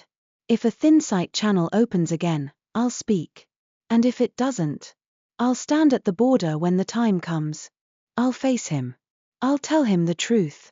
Igraine muttered, brave. Also likely to get you tackled into a sack. Saelyth ignored her. Veyl's gaze lingered on Saelyth's face, as if weighing her words. You would stand between realms, he said quietly. I already am, Saelyth replied, and her voice shook only slightly.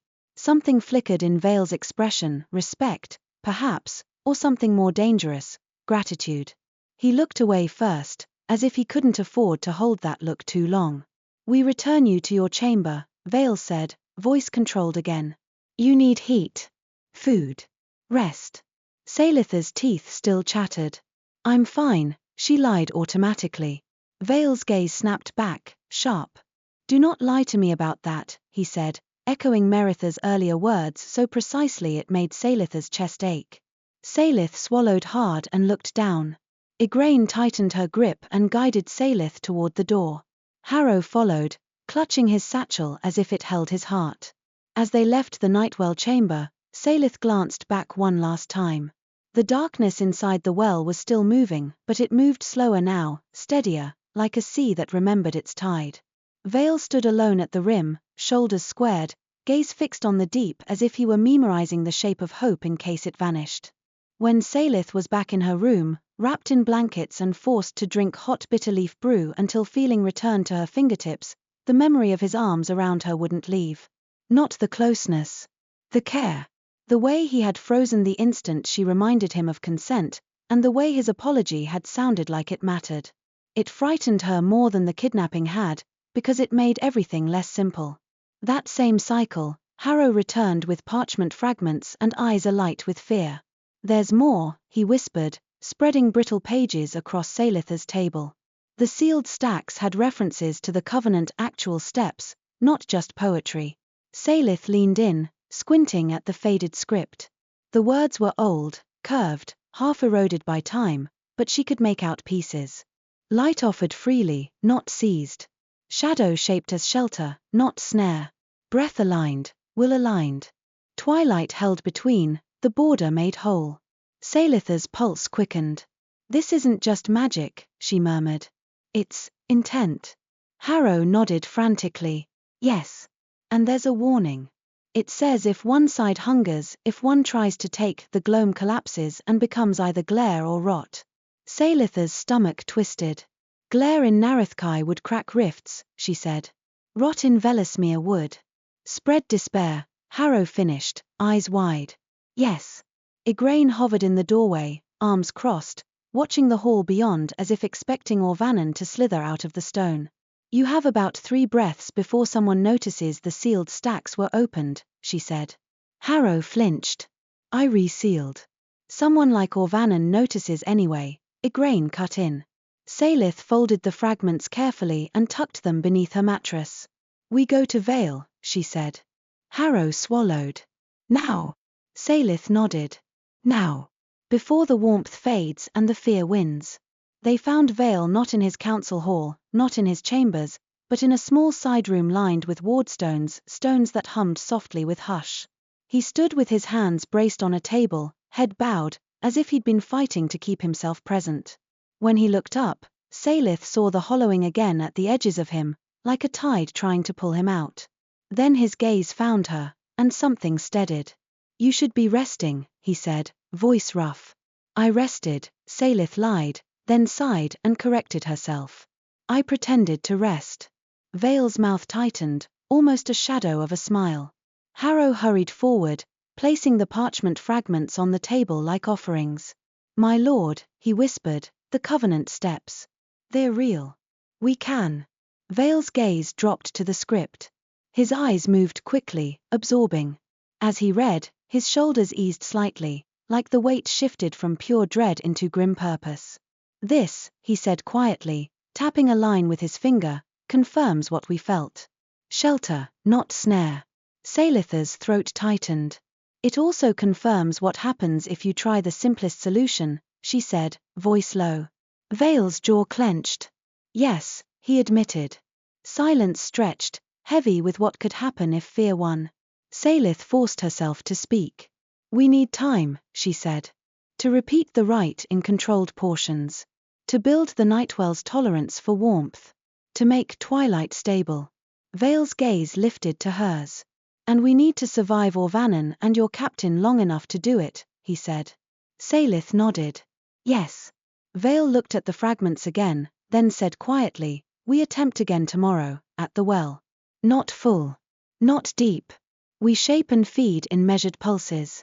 Harrow's eyes shone with relief. Igraine muttered, and pray the realm doesn't bite first. Veyl's gaze flicked to Igraine. Double the sentinels on the Nightwell chamber, he said. No one enters without my seal. No exceptions. Igraine inclined her head. As you command. Harrow hesitated, then blurted, and the captain? If he reaches the border. Veyl's face went hard. Then I meet him, he said. Saelyth's stomach dropped. Meet him how? Veyl's gaze held hers. As a ruler, he said. Not a story. Saelyth's throat tightened. He won't listen. Veyl's voice came low. He might, he said. If you are standing beside me. Saelyth's breath caught. The idea of standing beside him, of letting Vellasmere see her next to the Shadow Lord, felt like stepping into a fire she couldn't predict. But she also remembered Merith's last words.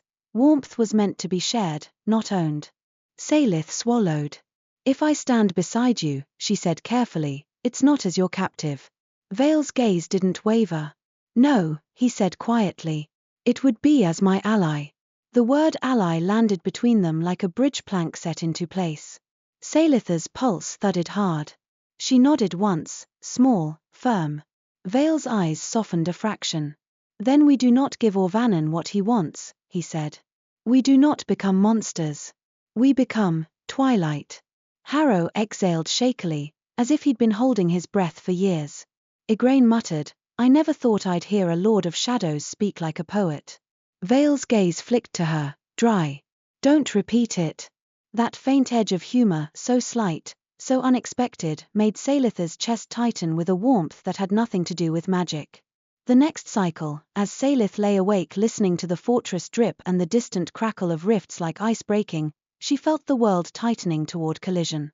Vellasmere's captain was coming. Orvanen was watching.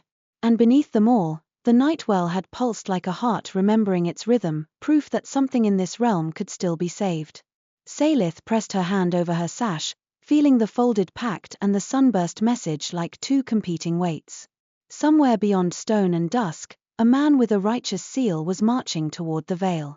And here, in the shadowed fortress, Saelyth realized with a steadying clarity that frightened her. If she wanted to go home without war, she would have to carry the truth across the border herself, light in hand, shadow at her side, and warmth held between.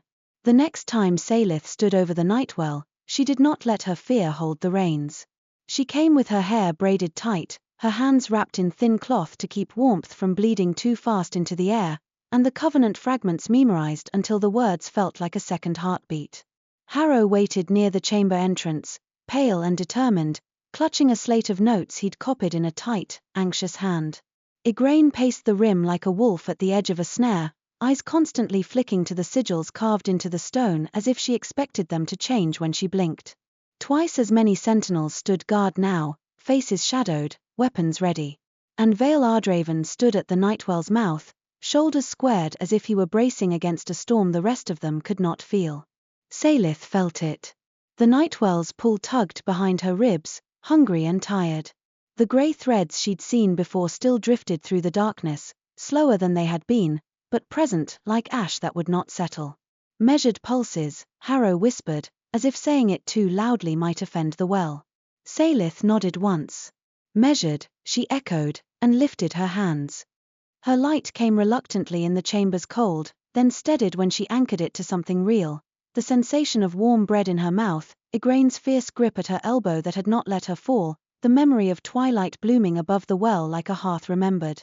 She shaped the glow into a thread thin, controlled, and held it, waiting.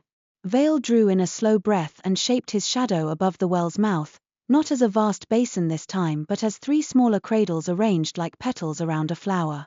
He did it with a precision that made Saelyth's chest tighten. Shadow was not emptiness in his hands. It was craft.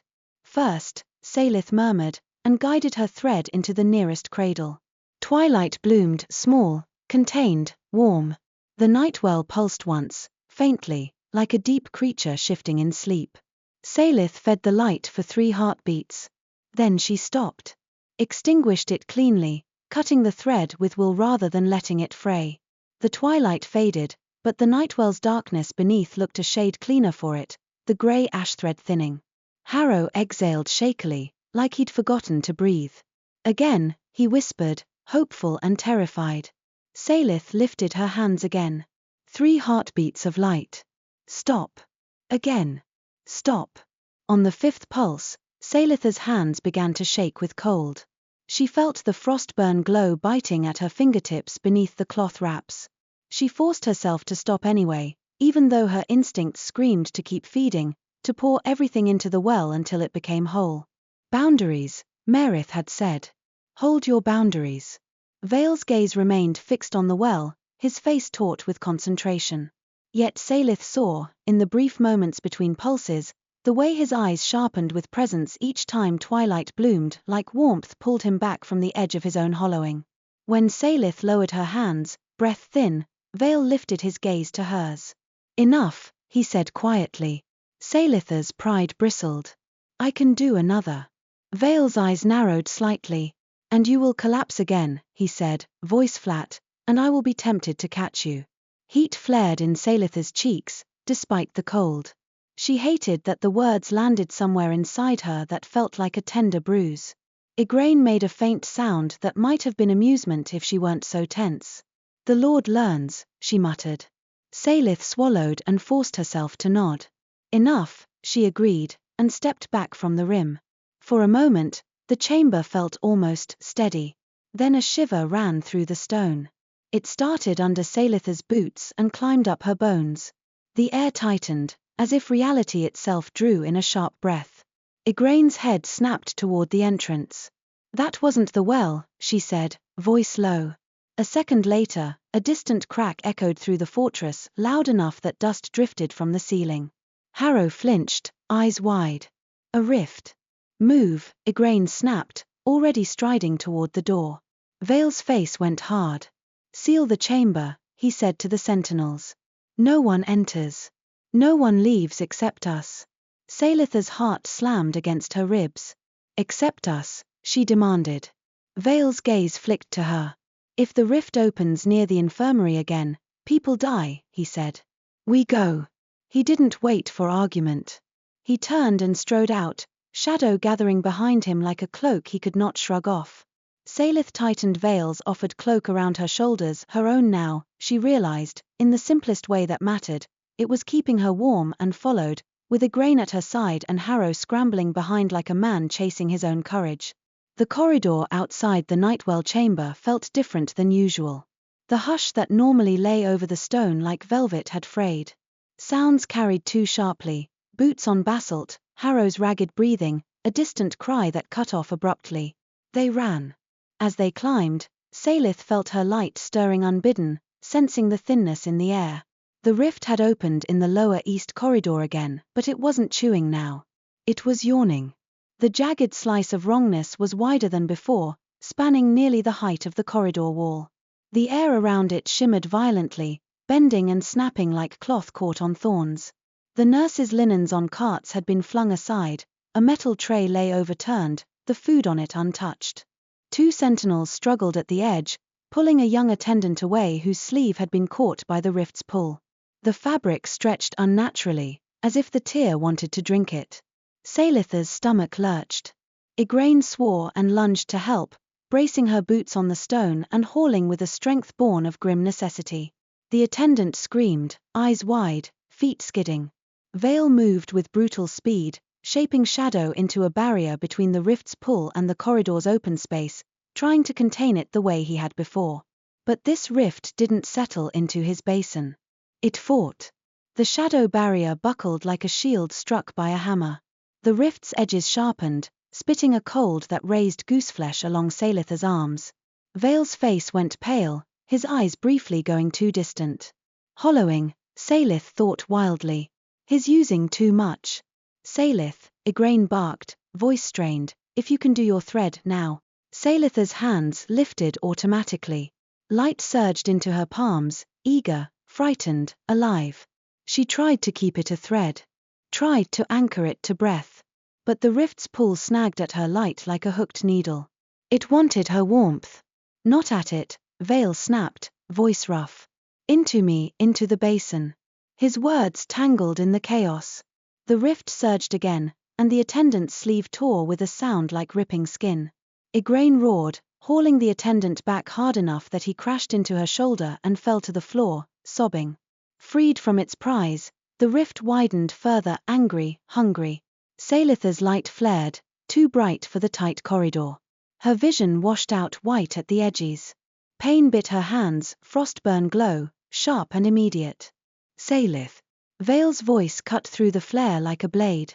She yanked her light inward, choking it down to a thread. Her breath came ragged. Her fingers throbbed with cold. Veyl was already shaping shadow again, wider, stronger, his hands trembling with effort. The barrier formed, but the rift pressed against it, resisting. Saelyth forced her thread toward the shadow barrier, feeding it into the hush, letting twilight bloom along the edge like a seam being stitched. The moment twilight touched the rift's edge, the violent shimmer softened. Saelyth's heart kicked with desperate relief. Then, somewhere behind her, a wardstone screamed. Not a literal scream. A hum that spiked high and wrong, a note that made Saelyth's teeth ache and her eyes water. Igraine's head snapped around. What in dusk, the corridor's wall 3 steps behind Saelyth split. A new tear opened, smaller but sharp, its edges like broken glass. It hadn't been there a heartbeat ago. Harrow stumbled back, face drained of color. That's not natural, sabotage, Saelyth thought, stomach turning. Orvanen, the second tier snapped wider, and a rush of cold wind blasted through the corridor, snuffing the faint duskglass lanterns into deeper dim. The air went thinner, sharper. Saelyth's light thread wavered. The first rift surged in response, as if encouraged. Veyl swore under his breath a low, guttural sound Saelyth had never heard from him, and his shadow barrier trembled. We can't hold both, Igraine snarled. My lord, Veyl's eyes flashed to the second tier. Saelyth, stop feeding, Saelyth's gut clenched. If she stopped, the first rift would tear open fully. If she kept feeding, she'd spend herself into collapse. Her hands shook violently. The cold had climbed to her wrists. Igraine grabbed her elbow, steadying her. Look at me, Igraine snapped, fierce. 3 breaths. That's all. 3. Saelyth locked onto Igraine's hazel eyes, solid, stubborn, real. 3 breaths. She fed the thread for 3 breaths, holding twilight steady along the first rift's edge. On the third breath, Veyl wrenched his shadow barrier tighter, forcing the rift to compress, to narrow. Now! Igraine shouted. Saelyth snapped her light off. The twilight thinned, but the rift, contained by Veyl's last desperate shove, sealed with a sound like a swallowed sob. Saelyth staggered, nearly falling. Igraine caught her, bracing her against the wall. The second tear remained smaller, but pulsing. Veyl turned on it, face pale and eyes too flat. He shaped shadow toward it, quick and sharp, the movement almost violent. The barrier slammed into place. The tear fought, widening. Harrow, trembling, whispered, "The rim sigils, someone must have redirected the ward line. These tears they're being encouraged." Orvanen, Igraine hissed. Veyl's face went utterly still. Then he spoke, voice dangerously calm. "Get them out," he said, not looking away from the tear. "Now!" Igraine tightened her grip on Saelyth's elbow. "Move," she barked. Saelyth's legs felt like ice. She forced them to obey. Behind them, the tear pulsed again and again, ramming against Veyl's shadow barrier like a beast. Saelyth's chest tightened. "Veyl." He didn't answer. His hands trembled, shadow pouring from him in steady, disciplined streams, too steady, too disciplined, as if he'd retreated into the only part of himself that could function. Hollowing, Saelyth thought again, panic rising. They made it to a safer corridor, where ward stones hummed in steadier tones. Igraine practically shoved Saelyth into an alcove and turned, blade drawn, eyes scanning the hall. "Where is he?" Saelyth demanded, voice shaking. Keeping the fortress from eating itself, Igraine snapped. "He'll come when he can." Harrow paced, wringing his ink-stained hands. "Someone altered the ward lines," he whispered. "It's not just the Nightwell rim. It's the corridor wards, the infirmary anchors." Saelyth's stomach twisted. "How?" Harrow's eyes flicked toward the stairwell leading up to the council wing. "The ward keys," he whispered. "The sealstones that let you access the inscriptions. Only a few have them." Igraine's expression went hard. "Orvanen," she said again, like a curse. Saelyth's breath came shallow. "We have to stop him. We have to survive," Igraine corrected. Harrow's eyes widened suddenly, as if he'd heard something beyond sound. He froze. "What?" Saelyth asked. Harrow swallowed. "The thin sight," he whispered. "It's bleeding." Saelyth's heart slammed. "From Vellasmere?" Harrow nodded, face pale. "The mirror, it's calling. That's what it feels like when the veil presses." Saelyth's pulse raced. "Captain Turan." She turned toward the stairwell. "Take me to it." Igraine grabbed her wrist. "No," she snapped. "Not while the fortress is tearing. Then it will tear worse when my captain arrives and starts carving his way through." Saelyth shot back, yanking her wrist free. "We need words before weapons." Igraine's jaw tightened. For a heartbeat she looked like she might refuse on principle. Then she swore and said, "Fine. But if you collapse, I'm dragging you over my shoulder and you can glare at me later." They hurried up through corridors that shook faintly with each distant rift pulse. Saelyth's hands throbbed with cold. Her chest felt tight, but she forced herself to keep moving. In the mirror chamber, Harrow had already lit the dusk glass anchors. The oval mirror sat on its pedestal, dark and dull, but the air around it hummed with strained possibility. Saelyth stepped to it, hands trembling. She thought of Marith's face. Of her voice breaking through the veil, "Do not give your light without terms." She thought of Captain Turan's message, force authorized if necessary. Then she called her light. It came in a thin, shaking thread and poured into the mirror like breath into glass. The surface swirled. For a heartbeat, nothing. Then an image snapped into place, jagged at the edges, as if the mirror struggled to hold it. Not Mareth. A man. Broad-shouldered, sunbright armor, hair tied back, eyes hard with certainty. His face was handsome in the clean, blunt way of statues carved for heroes. Captain Turan Volspring. Saelyth's stomach dropped. His gaze locked onto her through the mirror, and for a moment she saw something flicker, relief, quickly crushed under resolve. "Lantern Maiden," he said, voice distorted slightly by the thin sight. "You live." "I do," Saelyth snapped, then forced herself calmer, because anger would not stop swords. Turin, listen. I'm alive. I'm not harmed. You cannot cross the Veyl with force. His jaw tightened. You were taken, he said, each word heavy with righteousness. That alone is harm. I was taken, Saelyth agreed, keeping her voice steady. And I'm furious. But his realm is failing. The Veyl is tearing. If you cross with fire and steel, you will widen the tears. You will kill people on both sides. Turin's eyes hardened. That is shadow talk, he said. I will not be manipulated by the thing that stole you. Saelyth's light trembled. Cold bit her fingertips again. I am not a thing, she hissed. I am Saelyth Aramare. You will listen to me.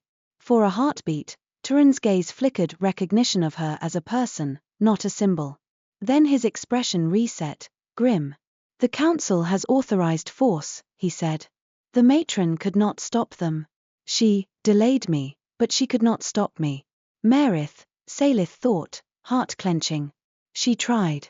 Turin, Saelyth said, voice cracking despite her effort, I can come to the border. I can meet you there. Speak to you in the open. But if you cross, if you bring your men into Nareth-Kai, there will be war. Turin's gaze tightened. War already began when he crossed into Vellasmere, he said. Saelyth swallowed hard. Then let it end with me, she whispered. Let me speak. Let me choose. Turin's eyes narrowed. You sound, he hesitated, and Saelyth saw the doubt trying to surface. You sound changed. I am, Saelyth said softly. Because I've seen the tears. I've sealed them. I've seen children here. Farmers. Nurses. They are not stories, Turin. They are people. And if you come like a sun hammer, you will crush them and call it justice. Turin's jaw flexed, muscles working under his skin.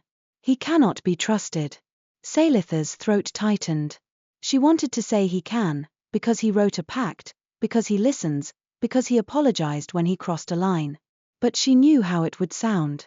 So she said the truth that mattered most. I don't ask you to trust him, she said. Trust me. If I am still myself, if you believe I am not bewitched, then trust that I would not stand with him unless the alternative was worse. Turin's gaze flickered, conflict briefly visible. Then the mirror shuddered violently. The image warped, stretched, fractured. Turin's voice crackled. The border. Saelyth's heart seized. What? The Veyl is, his words broke apart. Something is. The mirror flashed white, too bright, too sudden, and Saelyth's light flared involuntarily in response. Pain bit her hands. She yanked her light down, but the mirror was already darkening. One last fragment of Turin's face snapped into clarity, eyes wide now, not with righteousness, but alarm. Saelyth, he shouted, voice tearing through distortion. Something opened. Then the mirror went black. Saelyth staggered back, breath ragged. Igraine swore. Harrow made a strangled sound, clutching his chest as if the channel's snap had struck him physically. What opened? Saelyth whispered, terror rising. Harrow swallowed, voice shaking. If he was at the border, if a tear opened there. Igraine's face went grim. Then Orvanen isn't just sabotaging inside, she said. He's tearing the Veyl itself. Saelyth's stomach turned to ice. The chamber shook again, harder this time. Dust poured from the ceiling. Somewhere far below, stone cracked with a sound like thunder. And through it all, Saelyth heard something else, faint, distant, but unmistakable. A scream. Not human.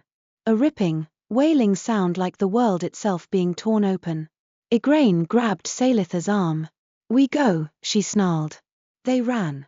Down, down, corridors blurring, the fortress shuddering under their feet. The hush was gone now, shredded by strain. Sounds crashed and echoed, people shouting, boots pounding, wardstones humming high and wrong.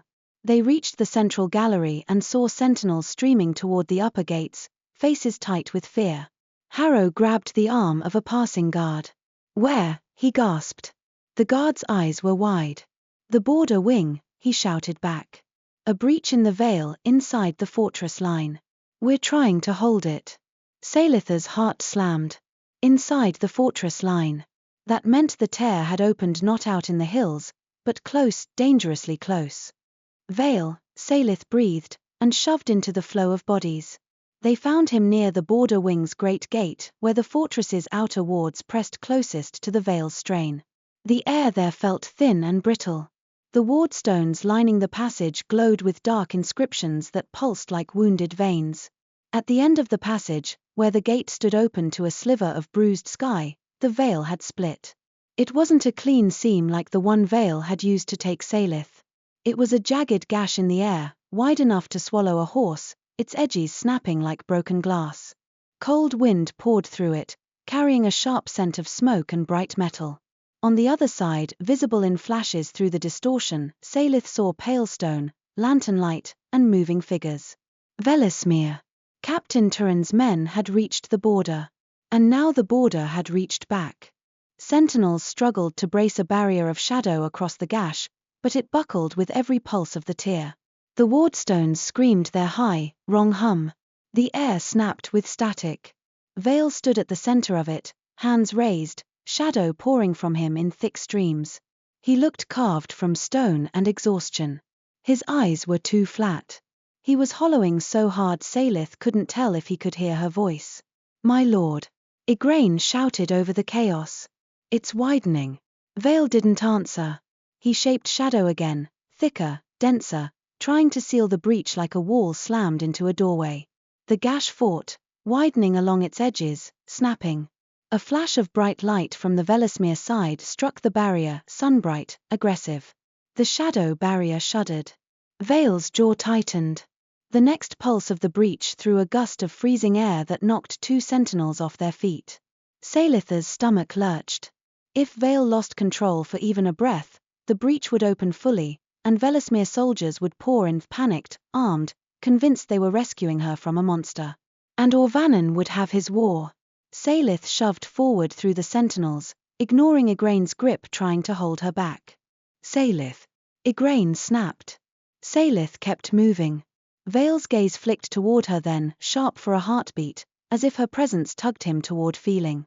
"Stop," he said, voice rough, and Saelyth realized he meant it not as a command over her body, but as a plea for her not to step into danger. Saelyth planted herself beside him anyway, at a careful distance but close enough to feel the cold wind and the tear's pull. She lifted her hands and called her light. It surged hot and furious in response to the breach, eager to fight, eager to burn. Saelyth forced it down to a thread, thin and trembling. Veyl's eyes widened slightly. "No," he rasped. "Not here. Not into you," Saelyth said, voice shaking. "Into the basin. Like the well." Veyl's shadow barrier was already shaped, dense, desperate, almost a wall. It wasn't a receiving cradle. Saelyth felt the difference immediately. Her light pressed against the wall and wanted to flare. "Veyl," she snapped, breath ragged, "shape it to receive. Not to crush." Veyl's face tightened, and for a heartbeat, Saelyth saw the war inside him, the desperate urge to wall off the world, to become pure shadow, to stop the pain by becoming unfeeling. The simplest solution. Swallow light. Become a wall. He could do it. She could feel the way the shadow around him gathered thicker, heavier, hungry. Saelyth's throat tightened. "Don't," she whispered. Veyl's eyes locked on hers, and in that moment, amid screaming wardstones and snapping air, Saelyth saw his fear naked. Not fear of battle. Fear of becoming what Orvanen wanted. His breath hitched. Then, with a visible effort, Veyl shifted his hands. The wall of shadow softened, curving inward, changing shape, not as strong a barrier, but a cradle. A receiving basin stretched across the breach, not trying to crush it shut, but to hold its edges steady. The breach shuddered, confused. Saelyth fed her light thread into the basin. Twilight bloomed. Warmth, real warmth, spread along the breach's edge. The snapping air softened. The gash stopped widening for a heartbeat. On the Vellasmere side, Saelyth saw faces through the distortion, soldiers startled by the sudden dusk warmth, their sunbright wardlight faltering. And she saw Captain Turin himself, eyes wide, staring directly at her. He could see her now without the mirror. Saelyth's heart slammed. "Turin," she shouted, voice raw. The breach crackled, distorting sound, but she saw his mouth move. Saelyth couldn't hear the words. So she did the only thing she could. She held the twilight steady and used her free hand to press 2 fingers to her throat, then pointed to herself, then pointed to him, an old lantern signal meaning listen, witness. Turin's brows drew together. A soldier beside him lifted a blade, preparing to strike the breach's edge with light. Turin grabbed the man's arm and shoved it down. For a heartbeat, Saelyth felt hope surge too fast, felt her light tremble as emotion rose. Cold bit her wrists. She forced herself to breathe. 3 heartbeats, Igraine had said. 3. She held for 3 heartbeats, feeding twilight into the basin. The breach stabilized further, its jagged edges smoothing slightly as if soothed by the warmth. Then the world bucked. A spike of wrongness hit the air like a hammer. The wardstones screamed, louder than anything Saelyth had ever heard. The inscriptions on the stones flared dark, then flickered. Harrow, stumbling behind them, shrieked, "The ward keys, someone's undoing the anchors." Orvanen, Saelyth thought wildly. His undoing the anchors now. The breach surged, snapping wider with violent hunger. Veyl's shadow basin buckled. Saelyth's light thread flared in panic, and pain knifed through her hands. "Stop!" Veyl shouted, and the word was raw, not command but fear. Saelyth tried to choke it down, but the breach snagged her light like a hook. The pull yanked at her chest, as if the tear wanted to drag her into Vellasmere or swallow her into the veil between. Saelyth stumbled forward, off balance. Igraine grabbed her arm, but the pull was stronger than muscle. Saelyth's feet skidded across basalt toward the breach's mouth. "Turin!" she screamed, voice tearing.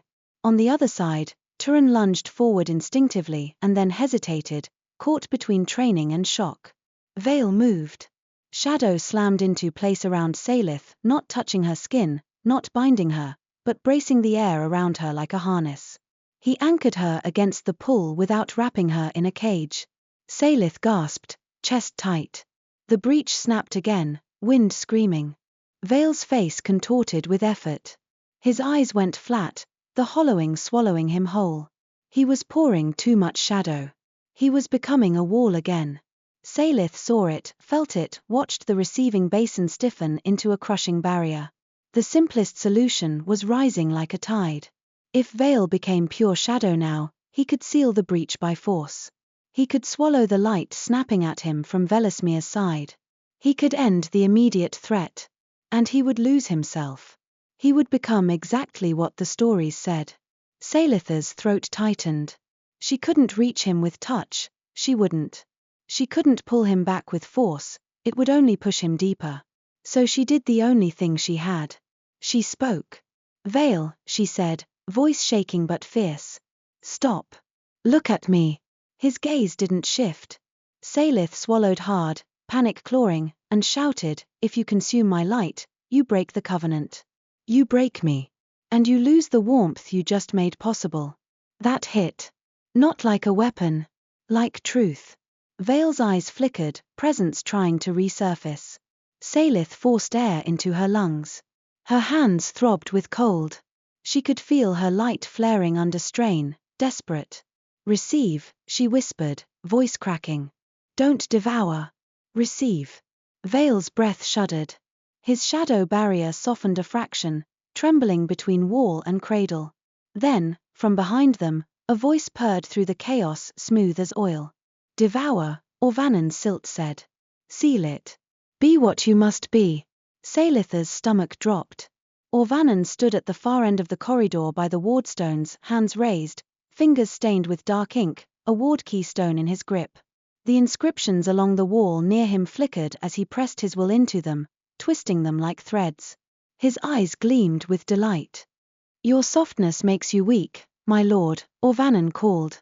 "Your hesitation will kill us all. Take the light. Become the wall. Save the realm." Igraine snarled and started forward, blade raised. Orvanen flicked his wrist. The floor between Igraine and Orvanen split with a sharp snap, a small tear opening like a mouth. Igraine skidded back, cursing. Orvanen laughed softly. "Do not approach," he said, voice gentle. "You might fall." Saelyth's hands shook. Fury burned in her chest, hot enough to fight the cold. "You did this," she spat. Orvanon's smile widened. I revealed the truth, he corrected. That shadow does not need warmth. It needs strength. The breach surged again, snapping, wind screaming. Vellasmere light flared on the other side, aggressive, panicked. Saelyth saw Turin lift his arm, shouting something to his men, trying to hold them back. But fear was spreading. A soldier raised a sunbright spear of wardlight and hurled it at the breach's edge. It struck Veyl's shadow barrier like a hammer. Veyl staggered, his face twisting with pain, not physical pain, something deeper, like the blow struck his will. The hollowing surged. The shadow barrier stiffened into a wall. Saelyth's heart seized. No, she cried, and without thinking she shoved her light into the barrier, not as a flare, but as a desperate offering, a plea. It hit the wall and hissed. Not warmed. Hissed. Because the wall was not receiving anymore. It was resisting. The twilight vanished. The warmth died. The breach snapped wider with savage hunger, delighted by the imbalance. Saelyth's breath caught in her throat as cold terror spiked. This was it. The moment fear won. Veyl's eyes had gone flat and distant. His jaw clenched. Shadow poured from him like ink from a broken jar, thickening, hardening. He was becoming the wall. Orvanon's voice slid through the chaos, triumphant. Yes, he murmured. Yes, my lord. Be the night. Saelyth's hands trembled. Her light burned under her skin, aching to fight. Tears stung her eyes, not from grief, but from the cold wind snapping through the widening breach. She thought of Merith's face in the mirror. Warmth was meant to be shared, not owned.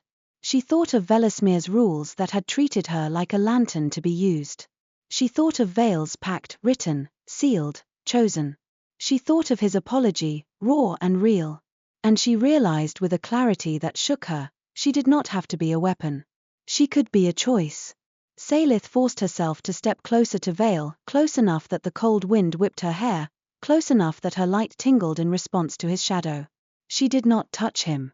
She lifted her hands and called her light again, but this time she did not aim it at the breach. She aimed it at Veyl. Not at his body. At his presence. At the space between them. She shaped her light into a small sphere like a lantern core, steady, contained. Then she spoke, voice shaking but clear. Veyl Ardraven, she said, using his full name like a spell. I will give you warmth. Veyl's eyes flickered, one heartbeat of awareness, startled. Saelyth's throat tightened. Not to be taken, she said. Not to be consumed. I give it freely if you receive it. If you stay yourself. The words hung in the air like a bridge thrown over a chasm. Veyl's breath hitched. His shadow wall trembled. Orvanon's smile faltered.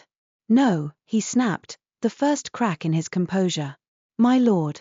Saelyth kept her gaze locked on Veyl. If you choose the wall, she whispered, you save the realm's stone and lose its heart. And you lose me. Her voice broke on the last word, and she hated that it mattered. But it did. Veyl's eyes sharpened, presence surging like a man gasping after being underwater. His jaw loosened slightly. His hands trembled. The shadow wall softened at its edges, wavering, fighting itself. Receive, Saelyth whispered again. Shelter. Not snare. Veyl's breath came in a ragged exhale. Then, with visible effort, he shifted his hands, not forcing shadow outward like a wall, but curving it inward, reshaping it into a cradle again. The moment the shadow changed shape, Saelyth fed her small sphere of light into it. Twilight bloomed, larger this time, warmer, steadier. The breach shuddered. Its jagged edges softened. The cold wind eased, as if the tear itself sighed in confusion, deprived of the imbalance it fed on. Vellasmere's light on the other side faltered, less aggressive now that the breach stopped snapping. Saelyth saw Turin's face through the distortion, eyes wide, watching the twilight with a shock that stripped his certainty bare. Saelyth lifted her free hand and pressed it to her chest, then extended it toward him in the oldest signal of the Lantern Order, witness truth. Turin's mouth parted. He hesitated, then lowered his sword arm. Hold, he shouted to his men, his voice barely audible through the tear. Hold. The soldiers wavered, some still panicked, but Turin stepped forward, placing himself between them and the breach. Saelyth's heart slammed with fierce relief. Behind her, Orvanen snarled. He lifted the ward key stone again and shoved his will into the wall inscriptions. The ward stones screamed, the hum going high enough to make Saelyth's eyes water. The breach bucked violently. Saelyth's light sphere trembled, her hands shaking. Veyl's shadow cradle wavered, struggling to hold. Orvanen's face twisted with rage. You would let them in, he spat at Veyl. You would soften. You would. Veyl's voice cut through the chaos like a blade, cold and clear. Enough. He didn't turn his head. His hands remained shaping the cradle, holding twilight steady at the breach. But the air behind Orvanen deepened, shadow gathering like a tide. Orvanen stiffened, suddenly aware of the shift. Veyl's voice remained calm. You altered my ward lines, he said. You tampered with the Nightwell rim. You opened tears inside my fortress. Orvanen's jaw clenched. I protected the realm, he hissed. You tried to rule it, Veyl replied. Shadow rose around Orvanen's feet, not binding his body, but pinning the ward key stone in his hand, freezing it in place. Orvanen's eyes flared. You cannot. I can, Veyl said, voice flat. Because you forgot what shadow is meant to do. Orvanen strained, trying to twist his will into the inscriptions again, but the shadow around his hand held steady shelter, not snare, Saelyth realized with a fierce, stunned clarity. Veyl wasn't crushing Orvanen. He was preventing him from harming others. A choice. Igraine lunged, skirting the small tear in the floor, and slammed her boot into Orvanen's knee. Orvanen cried out, collapsing awkwardly as his ward key stone clattered to the floor. Harrow surged forward, face pale but determined, and snatched the stone up, clutching it like a bomb. I can re-anchor the wards, he gasped. Do it, Igraine snarled. Orvanen glared up at Veyl, face twisted. You will lose everything, he spat. The bright ones will burn you. The well will fail. And she, his gaze snapped to Saelyth, venomous. She will leave you. Saelyth's chest tightened, but she did not look away. Veyl's voice came low. Perhaps, he said. But I will not become you. Orvanen's lips peeled back in a snarl. Weak, he hissed. Veyl didn't react to the insult. Instead he said, softly, take him. 2 sentinels moved in, hauling Orvanen up by the arms. Orvanen fought, spitting curses, but the shadow around his hand remained, keeping his wardwork from biting again. As Orvanen was dragged away, his gaze locked on Saelyth. Your light will crack him, he hissed. It will crack this realm. Remember me when you freeze. Saelyth swallowed hard. I'll remember you as the man who tried to turn fear into law, she said, voice shaking but firm. Orvanen's smile was ugly. Fear is the only law, he spat. Then he was gone, swallowed by corridor shadows and sentinels' fists. Harrow, trembling, pressed the ward key stone to the nearest inscription and muttered frantic words under his breath.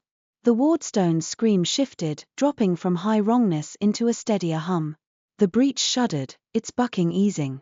Saelyth fed twilight into the shadow cradle for 3 heartbeats, then 5, then 7, longer now because the realm needed it. Cold bit her arms, but she held on. Veyl's hands trembled with strain, yet his eyes remained present, fixed not on the soldiers on the other side but on the twilight they held together. Saelyth, he said quietly, voice barely audible over the hum, your terms. She understood immediately. Consent. Stop if she needed to. Saelyth swallowed hard. I can hold, she whispered. A little longer. Veyl's gaze flicked to her, fierce. If you say stop. I will, she promised. And she meant it. On the other side of the breach, Turin stepped closer, face drawn tight with disbelief. He wasn't shouting now. He wasn't striking with light. He was looking. Saelyth lifted her voice, forcing it through the thinning tear. Turin, she shouted. The air distorted the sound, but she saw his head turn sharply, focusing on her. I am alive, she called, each word sharp with will. I am not bound. I chose to stand here. If you push, you will tear the veil wider. You will kill your own men as surely as theirs. Turin's jaw flexed. He lifted his hand, gesturing for his soldiers to back away. Some obeyed reluctantly. Others stared at Saelyth as if she were an illusion. "What is that?" Turin shouted back, voice warped by the tear, pointing at the twilight. Saelyth's throat tightened. "It's the only thing holding the border together," she shouted. "It's not shadow. It's not glare. It's balance. It's twilight," she wanted to say. Warmth. But she didn't have time for poetry. "It's the reason you're not already falling through a rift," she finished. Turin's expression wavered, certainty cracking. He glanced back at his men, then forward again. "I came to retrieve you," he shouted. Saelyth swallowed hard. "Then retrieve me with your ears," she shouted. "Not your blade." For a heartbeat, Turin's face went still. Then he lowered his weapon fully. His men murmured, confusion rippling. Turin took one slow step back from the breach. "I will hold here," he shouted. "For now." Saelyth's knees nearly buckled with relief. The breach, stabilized by re-anchored wards and sustained twilight, began to narrow. Its jagged edges smoothed further, the cold wind easing until it was only a thin chill. Saelyth held the twilight steady, feeding her light into Veyl's cradle in measured breaths. The tear shrank to the size of a doorway. Then a window. Then a slit. Then, finally, sealed with a sound like a sigh. The air snapped back into ordinary dim, the corridor suddenly too quiet. Saelyth's light sputtered in her hands. Cold surged up her arms, biting, sharp. Her vision swam. She swayed, breath ragged. Igraine was at her side instantly, bracing her. "Stop," she hissed. "You did it. Stop." Saelyth tried to nod, but her head felt too heavy. Veyl's hands lowered slowly, shadow sinking away as if exhausted. He stood very still, staring at the place where the breach had been. His face was pale. His eyes, present, yes, but shaken, as if he'd looked over the edge of something and seen himself falling. Saelyth forced air into her lungs. "Veyl," she whispered. He turned his head slightly. Saelyth's throat tightened. "You listened," she said. Veyl's voice came rough, barely more than a breath. "You offered," he replied, and the words sounded like he didn't know what to do with them. Saelyth's hands trembled violently now. The cold had reached her elbows. The cloak around her shoulders felt suddenly too thin. Igraine hissed, "Move her," and practically dragged Saelyth toward a warmer corridor, cursing under her breath the whole way. Harrow followed, clutching the ward key stone like a lifeline, his face pinched with the strain of fear and triumph. As Saelyth was pulled away, she looked back once. Veyl still stood by the sealed air, unmoving. He looked like a man who had just refused to become a monster and realized how close he'd come. Later, when Saelyth lay in her room wrapped in blankets and pressed a steaming bowl of bitterleaf brew to her numb hands, Harrow arrived with news that made her stomach twist again. "Orvanen is contained," he whispered, eyes wide. "The Lord has him held in the deep cells, warded. But there are whispers. Some of the court loved his certainty," Igraine finished from the doorway, voice grim. "They'll call him a martyr." Saelyth's throat tightened. "And Captain Turin?" she asked. Harrow swallowed. "He held," he said. "He didn't cross. But he's still at the border with men and banners. And now that he saw the breach, now that he saw this realm's danger, he might decide holding is just waiting to strike." Saelyth's chest tightened. "I need to go to the border," she whispered. Igraine's expression tightened. "You can barely feel your fingers." "I can still speak," Saelyth snapped, then softened because the anger didn't fit Igraine's exhausted face. "I have to. If he stays there, fear will ferment. The next spark will ignite." Harrow's hands trembled. "The Lord will not like it," he whispered. Saelyth stared at the folded pact in her sash, creased now from being carried through chaos.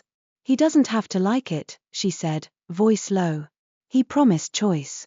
Igraine exhaled slowly, as if tasting the bitterness of that promise. "He did," she admitted.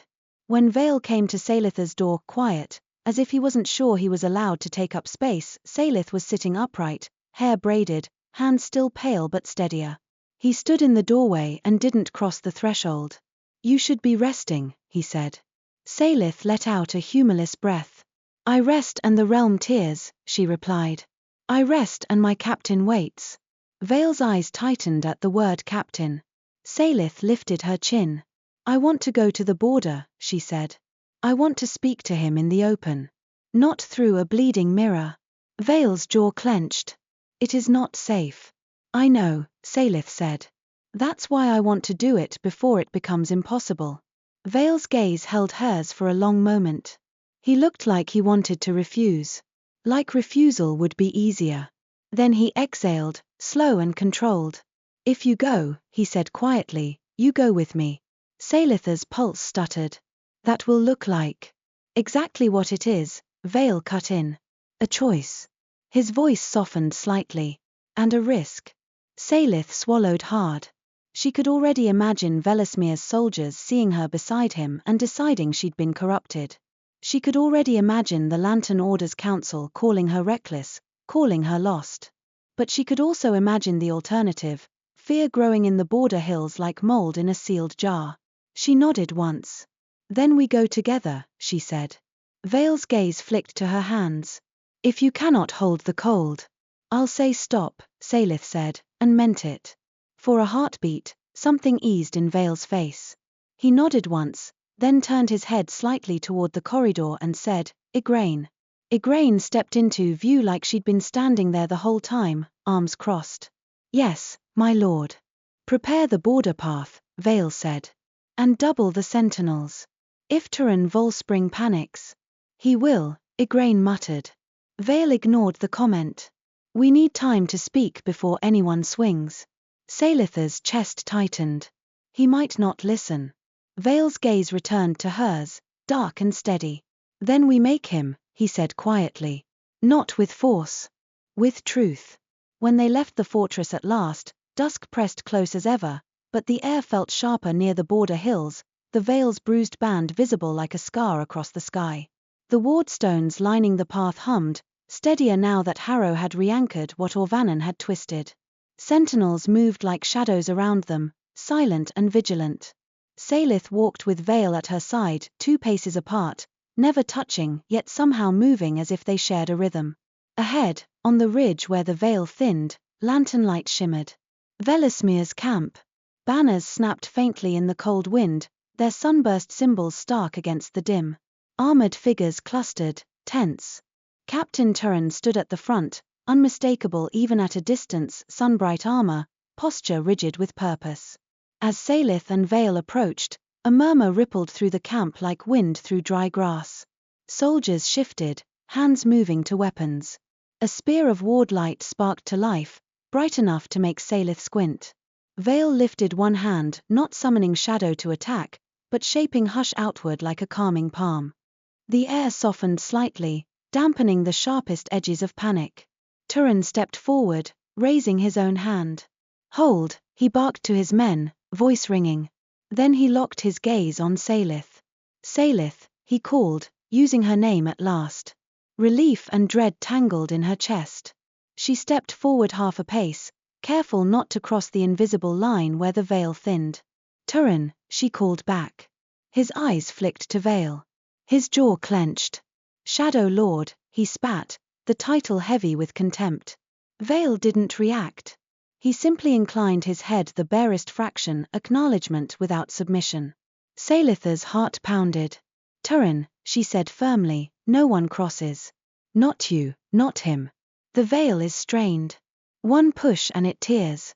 Turin's gaze snapped back to her. I saw the breach, he said, voice tight. I saw your twilight. Saelyth swallowed. Then you know this isn't a simple rescue, she said. Turin's face hardened. You were taken, he repeated, as if the statement alone should end the argument. You cannot ask me to accept that. Saelyth's throat tightened. I don't ask you to accept it, she said. I ask you to prevent worse. Turin's eyes narrowed. Worse than letting a Shadow Lord steal a Lantern Maiden? Saelyth's temper flared. Yes, she snapped. Worse than my pride. Worse than your righteousness. Worse than the council's fear.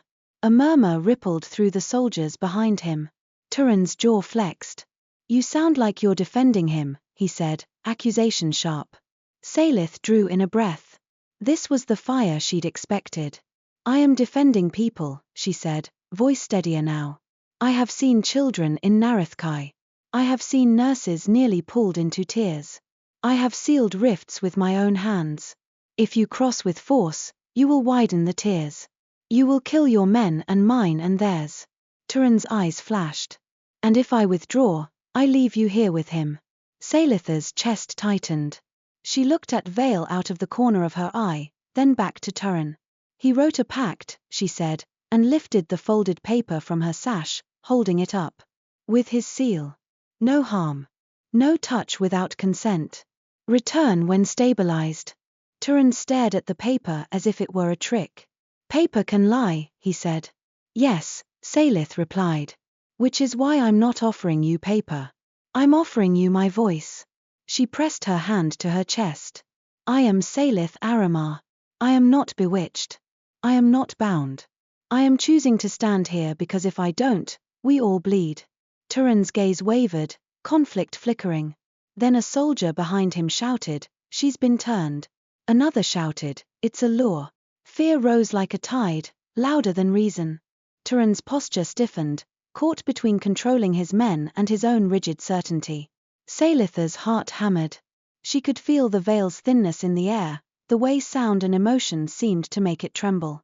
Veyl lifted his hand slightly, shaping hush again, not to silence, but to soften. The air around the shouting men dampened, their words losing a fraction of their bite. A soldier's wardlight spear flared brighter in irritation, pushing against the hush.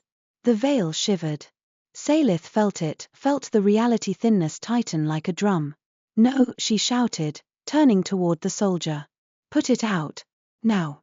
The soldier hesitated, then lifted the spear again in defiance. Turin barked, lower it, and shoved the man's arm down hard. The spear's light sputtered. The Veyl's shiver eased. Saelyth's breath came out ragged with relief. Turin glared at his men, voice sharp. Hold, he snarled. No one strikes. No one crosses. Grumbling rose, but his authority held, for now. Turin turned back to Saelyth. His voice dropped, tighter, quieter. If you are truly choosing, he said, then choose to come home. Now.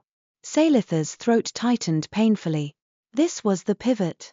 The moment where everything could fracture. She looked at Vellasmere's lantern light behind him, at the pale stone glimpsed beyond the ridge. Home.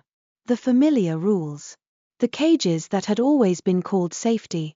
She looked at Nareth-Kai's dark hills behind her, at the fortress in the distance, at the realm that had nearly torn open and swallowed them all, and had steadied only when warmth was held between light and shadow. Then she looked at Veyl. He stood still, face controlled, eyes dark. He did not reach for her. He did not beg. He did not demand. He offered her the dignity of choice. Saelyth swallowed hard. I will come home, she said, and saw Turin's shoulders ease with fierce relief until she added, when it's safe. When the Nightwell is stabilized enough that the Veyl won't rip if you sneeze. Turin's face hardened. That could be days. Weeks. It could be, Saelyth agreed. And if you push it, it becomes never. Turin's jaw flexed. You are asking me to wait while the enemy recovers. Saelyth's temper flared again. He's not recovering, she snapped. He's holding a realm together with his bare hands. Turin flinched, surprise flickering. You know him. Saelyth's throat tightened. I know what he is choosing not to become, she said quietly. And I know what you might become if you let fear rule you. Turin's eyes darkened. Do not compare me to. Saelyth cut him off. To Orvanen, she said, and saw the name land like a slap, because word of the sabotage had already bled across the Veyl, carried by the breach. Turin's gaze sharpened. Orvanen. Saelyth nodded once. He tried to force war. He tried to make Veyl consume my light. He tried to tear the Veyl so you'd have no choice but to strike. Turin's expression shifted, doubt cracking deeper. And you stopped him? Saelyth's hands trembled.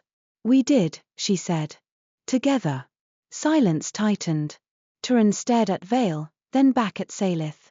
Behind him, his men shifted uneasily, fear still bubbling.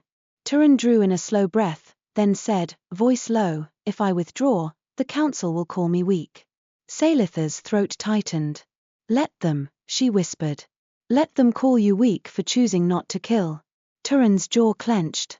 He looked older in that moment, not because of lines in his face, but because choice weighed on him like armor. At last he said, voice tight, I will hold position. No crossing. No strikes. For 3 days. Relief hit Saelyth so hard her knees nearly buckled. 3 days, Saelyth repeated, anchoring the promise in sound. Thank you. Turin's gaze didn't soften. Do not make me regret it, he said. Saelyth nodded once.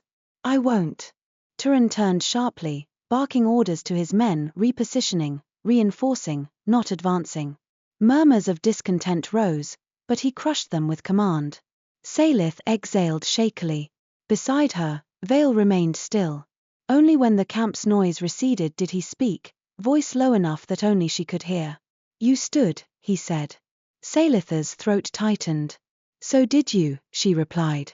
Veyl's gaze flicked to her face, and for a heartbeat something warm flickered there, gratitude, respect, something neither of them had the language to name safely. Then the air shivered again, faintly. Not a breach. A warning. Igraine, hovering behind them with sentinels, stiffened. My lord, she hissed. The Veyl. Veyl's face tightened. Back, he snapped, immediate. Everyone back. Saelyth's stomach dropped. The wardstones lining the ridge hummed higher. The Veyl's bruised band rippled, as if something pushed from beneath it. Not Vellasmere. Not Nareth-Kai.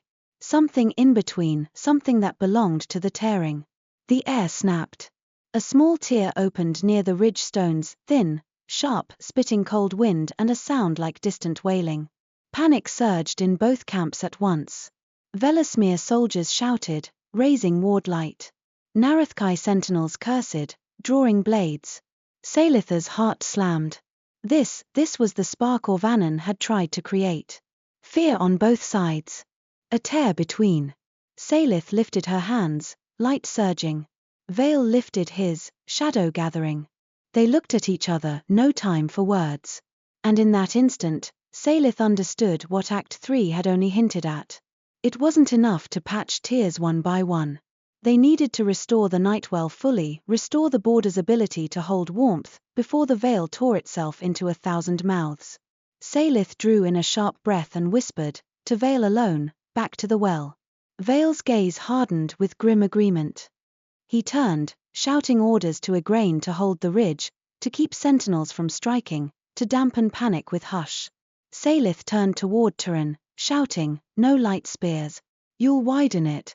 Turin barked, hold again, forcing his men down by sheer will. The small tear pulsed, snapping, but did not widen yet. Saelyth and Veyl retreated from the ridge together, leaving both camps bristling with fear behind them. As they ran back toward the fortress, Saelyth's chest ached with exhaustion and urgency. 3 days. They had 3 days of fragile restraint. 3 days to restore a realm's heart before fear tore the border open again.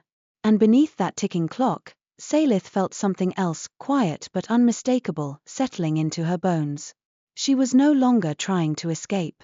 She was trying to save. Not because she was forced. Because she chose to be the warmth held between. By the time Saelyth reached the Nightwell again, the fortress felt like a throat trying to swallow a scream.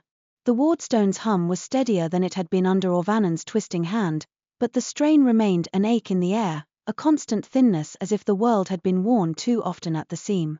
Somewhere above, distant shouts and the occasional sharp crack of a new tear echoed through corridors like thunder arriving late. Igraine had stayed at the ridge with half the sentinels and all the temper she could spare, barking orders and pacing the line between panic and discipline. Captain Turin's camp held on the other side by sheer stubborn will, but Saelyth could feel the pressure of 2 armies breathing near the same bruise and trying not to tear it wider. 3 days, she reminded herself. And the first of them was already bleeding away. Veyl walked beside her, 2 paces apart, never brushing her sleeve, never crowding her space, yet moving as if the same storm pushed at both their backs. He looked drawn tight, control layered over exhaustion, but his eyes stayed present in a way they hadn't been when she first arrived. The choice he'd made at the breach had cost him something. It had also returned something. Harrow hurried ahead, clutching his satchel so hard his knuckles had gone white. He looked like a man carrying a candle through a wind tunnel, terrified it would go out and also terrified of what it might reveal if it stayed lit. When the Nightwell door opened, cold rolled out as if the chamber exhaled. Saelyth stepped inside and felt the pull immediately, still there, still hungry, but less savage than it had been before the last pulses. The darkness in the well moved slower now, like a sea at low tide. The ash-grey threads still swirled in places, but they no longer dominated. They looked unsettled. Like rot that didn't like being noticed. Harrow set his satchel on a stone table and fumbled out brittle fragments wrapped in cloth. "There's one more line," he blurted, eyes too bright. "One I couldn't make sense of until the ridge tear opened. It mentions the border itself." He spread the fragment flat. The script was old, curved, the ink faded like a bruise that never healed. Saelyth leaned close, lips moving as she traced the words. "When the veil shivers, do not stitch with force. Bind breath to breath, and let the border remember." Light offered, shadow received, and then, both given in return. Saelyth's throat tightened. "Both given," she whispered. Veyl's gaze fixed on the fragment. "It isn't only your offering," he said quietly. "It requires mine." Harrow nodded frantically. "Yes. It says," he swallowed. "It says the Shadow Lord must give shelter willingly, but also, release. It calls it a letting." Saelyth looked at Veyl. "Letting what?" she asked. Veyl's jaw tightened as if the answer scraped. "Control," he said softly. The word landed like a stone in Saelyth's chest. Control was his language. It was Vellasmere's too. Control meant safety, meant survival, meant no mistakes that could be exploited. Control was what kept him from becoming a wall and what tempted him toward becoming one. And now the Covenant asked him to let it go, at least for a breath. Saelyth inhaled slowly. "Then this isn't just feeding the well," she said. "It's making the well remember how to feed us back. How to hold both realms without tearing." Harrow's voice shook. "The records call it the Gloam Circuit. The well wasn't a drain. It was a heart." Saelyth's eyes stung, though she wasn't sure whether it was cold or the sudden, fierce clarity of it. "A heart needs a rhythm," she whispered. Veyl's gaze lifted to hers. "And rhythm requires trust," he said. It wasn't an accusation. It was simply true. Above them, somewhere in the fortress, another crack rang out, closer than she liked. The stone beneath their boots trembled faintly. Saelyth's time tightened like a knot. "We do it now," she said. Harrow paled. "Now?" "Yes," Saelyth snapped, then softened because he looked like he might shatter. "Now. Before the ridge becomes a mouth. Before fear becomes a command." Harrow swallowed and nodded. Veyl stepped to the well's rim and stood very still, as if listening for something in the moving dark. Saelyth joined him, stopping an arm's length away. "You said," Saelyth began, voice tight. "You said if I said stop, you stop." Veyl's eyes flicked to her. "Yes," he replied immediately. "And you promised," Saelyth said, "no touch without consent." Veyl's jaw clenched. "Yes." Saelyth forced her breath steady. The cold in this chamber was the kind that made courage feel like a thin blanket. "Then I'm going to say something," she murmured, throat tightening. "And you will answer honestly." Veyl's gaze held hers. "Ask." Saelyth's fingers curled around the edge of her cloak. "If the Covenant succeeds," she whispered, "will you still let me leave?" A beat of silence stretched between them. Veyl's face went very still. Then he exhaled slowly, as if choosing pain over lie. "Yes," he said. "If the Covenant succeeds, and the veil steadies, and the pact is fulfilled, you may leave." The words hurt to hear. They also steadied something inside Saelyth so sharply she almost swayed. "Good," she breathed, because she needed the truth more than she needed comfort. "Then I can offer freely." Veyl's eyes darkened with something fierce and contained. "And I can receive without stealing," he said, voice rough. Harrow cleared his throat, trembling. "The steps," he whispered. "It says the rite begins with alignment. Breath to breath. Will to will." Saelyth's pulse thudded. She looked at Veyl, and for the first time since the breach, she made herself name what she had been avoiding. The warmth between them was not magic alone. It was choice meeting choice. Breath to breath, Saelyth repeated softly. Veyl's voice came lower. Without touch, he asked, careful. Saelyth swallowed hard. Without touch, she confirmed. Harrow looked relieved enough to stay standing. Saelyth lifted her hands and called her light. It came slow, heavy, thickened by this realm's thinness, but it came steadier than it had in the early days, as if the Nightwell's brief pulses had begun to ease the strain. The glow gathered between her palms like dawn caught in cupped hands. She did not flare it. She did not sharpen it into a blade. She shaped it into a steady, contained core the size of a small fruit, warm and bright and stubbornly gentle. Veyl lifted his hands over the well's mouth and shaped shadow, not as a wall but as a wide, shallow cradle hovering above the darkness. He breathed in slow patterns, and Saelyth matched him, not because she was commanded, but because her body wanted the rhythm, wanted to move with him the way two people might match steps when walking over ice. Breathe in. Breathe out. The chamber's air tightened, listening. Saelyth guided her light core into the shadow cradle. Twilight bloomed. Warmth spread through the cold like a hand laid over a wound. The Nightwell beneath pulsed once, stronger than before. Saelyth held the twilight for 3 breaths. Then, remembering the covenant, she did not feed more. She stopped. The twilight thinned. The Nightwell pulsed again, faintly annoyed, perhaps, hungry. Saelyth's throat tightened. The urge to pour was fierce. But she held. Veyl's shadow cradle remained shaped, waiting. And then, slowly, impossibly, the Nightwell answered. Not by pulling harder. By giving.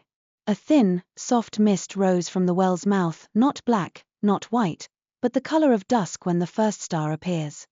It drifted into the shadow cradle and wrapped around Saelyth's light core like a veil. The light did not hiss. It did not fight. It warmed. Saelyth's breath caught. The mist gloam curled back toward her hands like a shy creature and touched her skin. Instead of cold, she felt balanced warmth. Like stepping from shade into late afternoon sun. Her fingers stopped trembling. The frostburn ache eased. Saelyth stared at her own hands, stunned. Harrow made a strangled sound behind them. It's returning, he whispered. It's returning warmth. Veyl's breath shuddered. His eyes, gods, his eyes went sharp with presence, then softened in a way that made Saelyth's chest ache. The well remembers, Veyl murmured. Saelyth swallowed hard. Again, she said. They did it again. Light offered. Shadow received. Twilight held. Then stopped, deliberately, cleanly, so the well could answer instead of being forced. Each time, the gloam mist rose a little stronger, a little steadier, wrapping around the twilight and flowing outward in thin tendrils along the carved sigils at the rim. The inscriptions brightened not with glare, but with a deepening clarity, as if shadow itself became clean and full again. On the 5th cycle, the chamber shuddered, not from strain, but from something like alignment clicking into place. The air seemed to thicken, not with heaviness, but with integrity like cloth that had been rewoven. Saelyth's light felt easier to hold. Veyl's shadow looked less hungry and more certain. Not certain like Orvanon's certainty. Certain like a door that knows its hinges will hold. Then the well pulsed hard enough that Saelyth staggered, knees bending.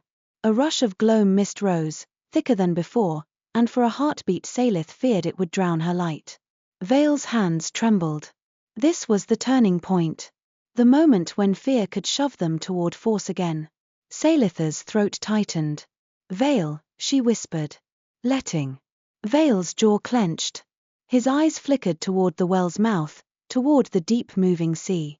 Saelyth saw it then, how much of his life had been built on holding, shaping, containing. How letting go felt like stepping off a cliff and trusting air. Breath, Saelyth said, voice shaking but firm. Breath to breath. Veyl drew in a slow inhale. Saelyth matched him. And then Veyl did something Saelyth hadn't thought possible. He loosened. Not his stance. Not his vigilance. He loosened his grip on the shape. The shadow cradle softened, opening just enough to let the gloam mist surge through rather than be trapped. It wasn't collapse. It was release. The gloam poured outward like a tide up over the rim sigils, along the floor channels, into the fortress's veins. The entire chamber hummed. Saelyth's light core flared reflexively, startled by the sudden movement. Pain threatened at the edge. Saelyth swallowed hard and steadied it, feeding not more brightness, but steadiness. A war member held firm. The gloam met it and rather than devour wove around it, threading warmth and hush into a single living seam. The Nightwell pulsed again, and this time it felt like a heart-finding rhythm. Above them, from far away, a sound rolled through stone, not a crack, but a settling, like ice reforming after breaking. Harrow sobbed behind his hand. Saelyth's eyes burned. Veyl's breath came out in a ragged exhale that sounded like relief and grief tangled together.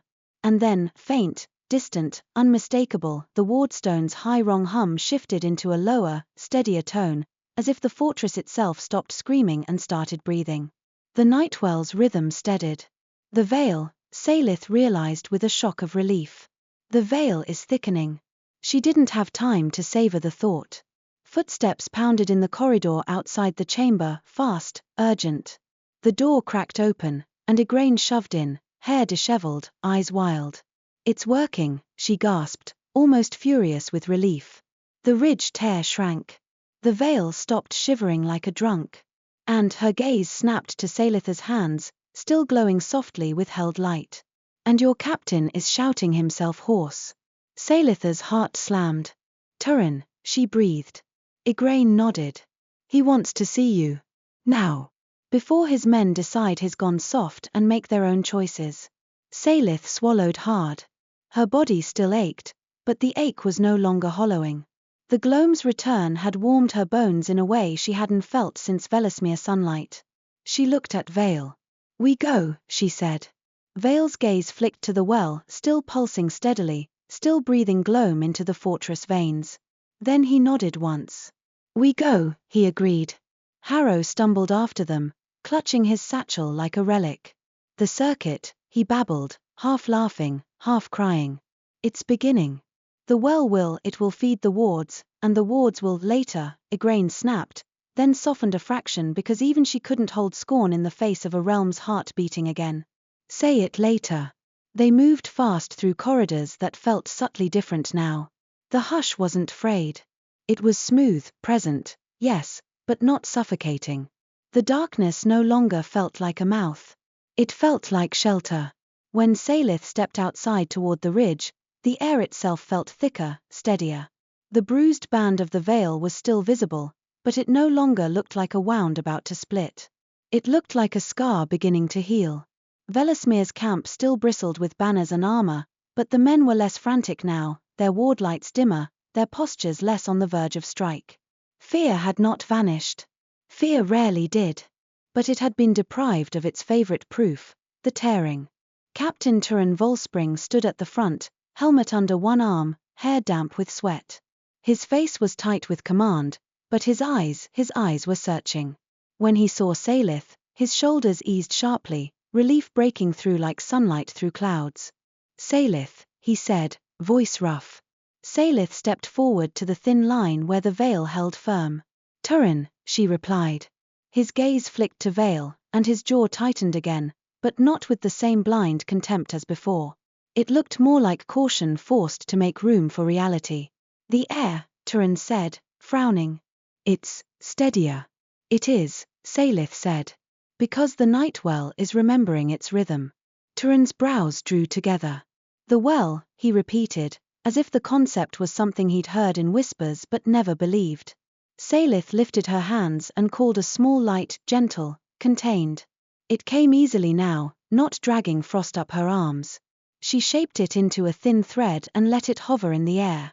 Then she let it touch the Veyl line. Instead of shivering, the border accepted it, warming slightly, not tearing, not flaring. Turin stared, disbelief cracking his certainty wider than any spear could. "What did you do?" he asked. Saelyth swallowed hard. "We did it," she said, and glanced at Veyl without quite looking at him fully. "Light offered."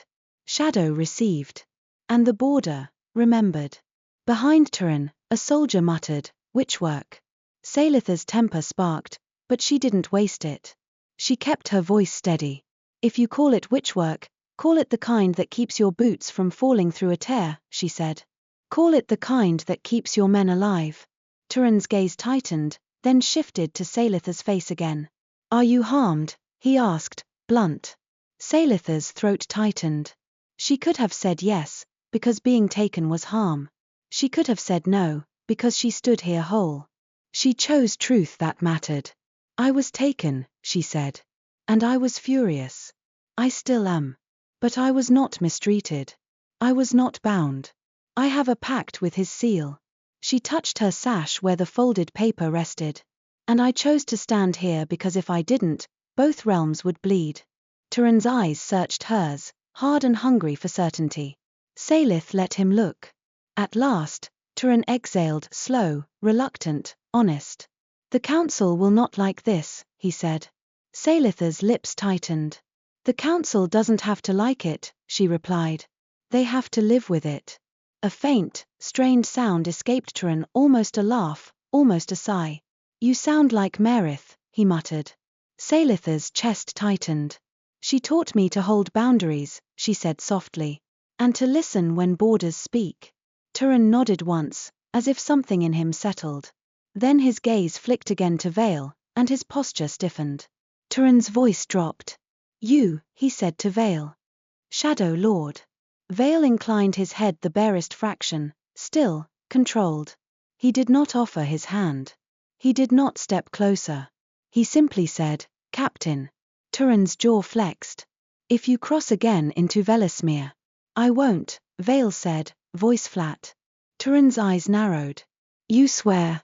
Veyl's gaze didn't waver. "On the well's rhythm," he said quietly.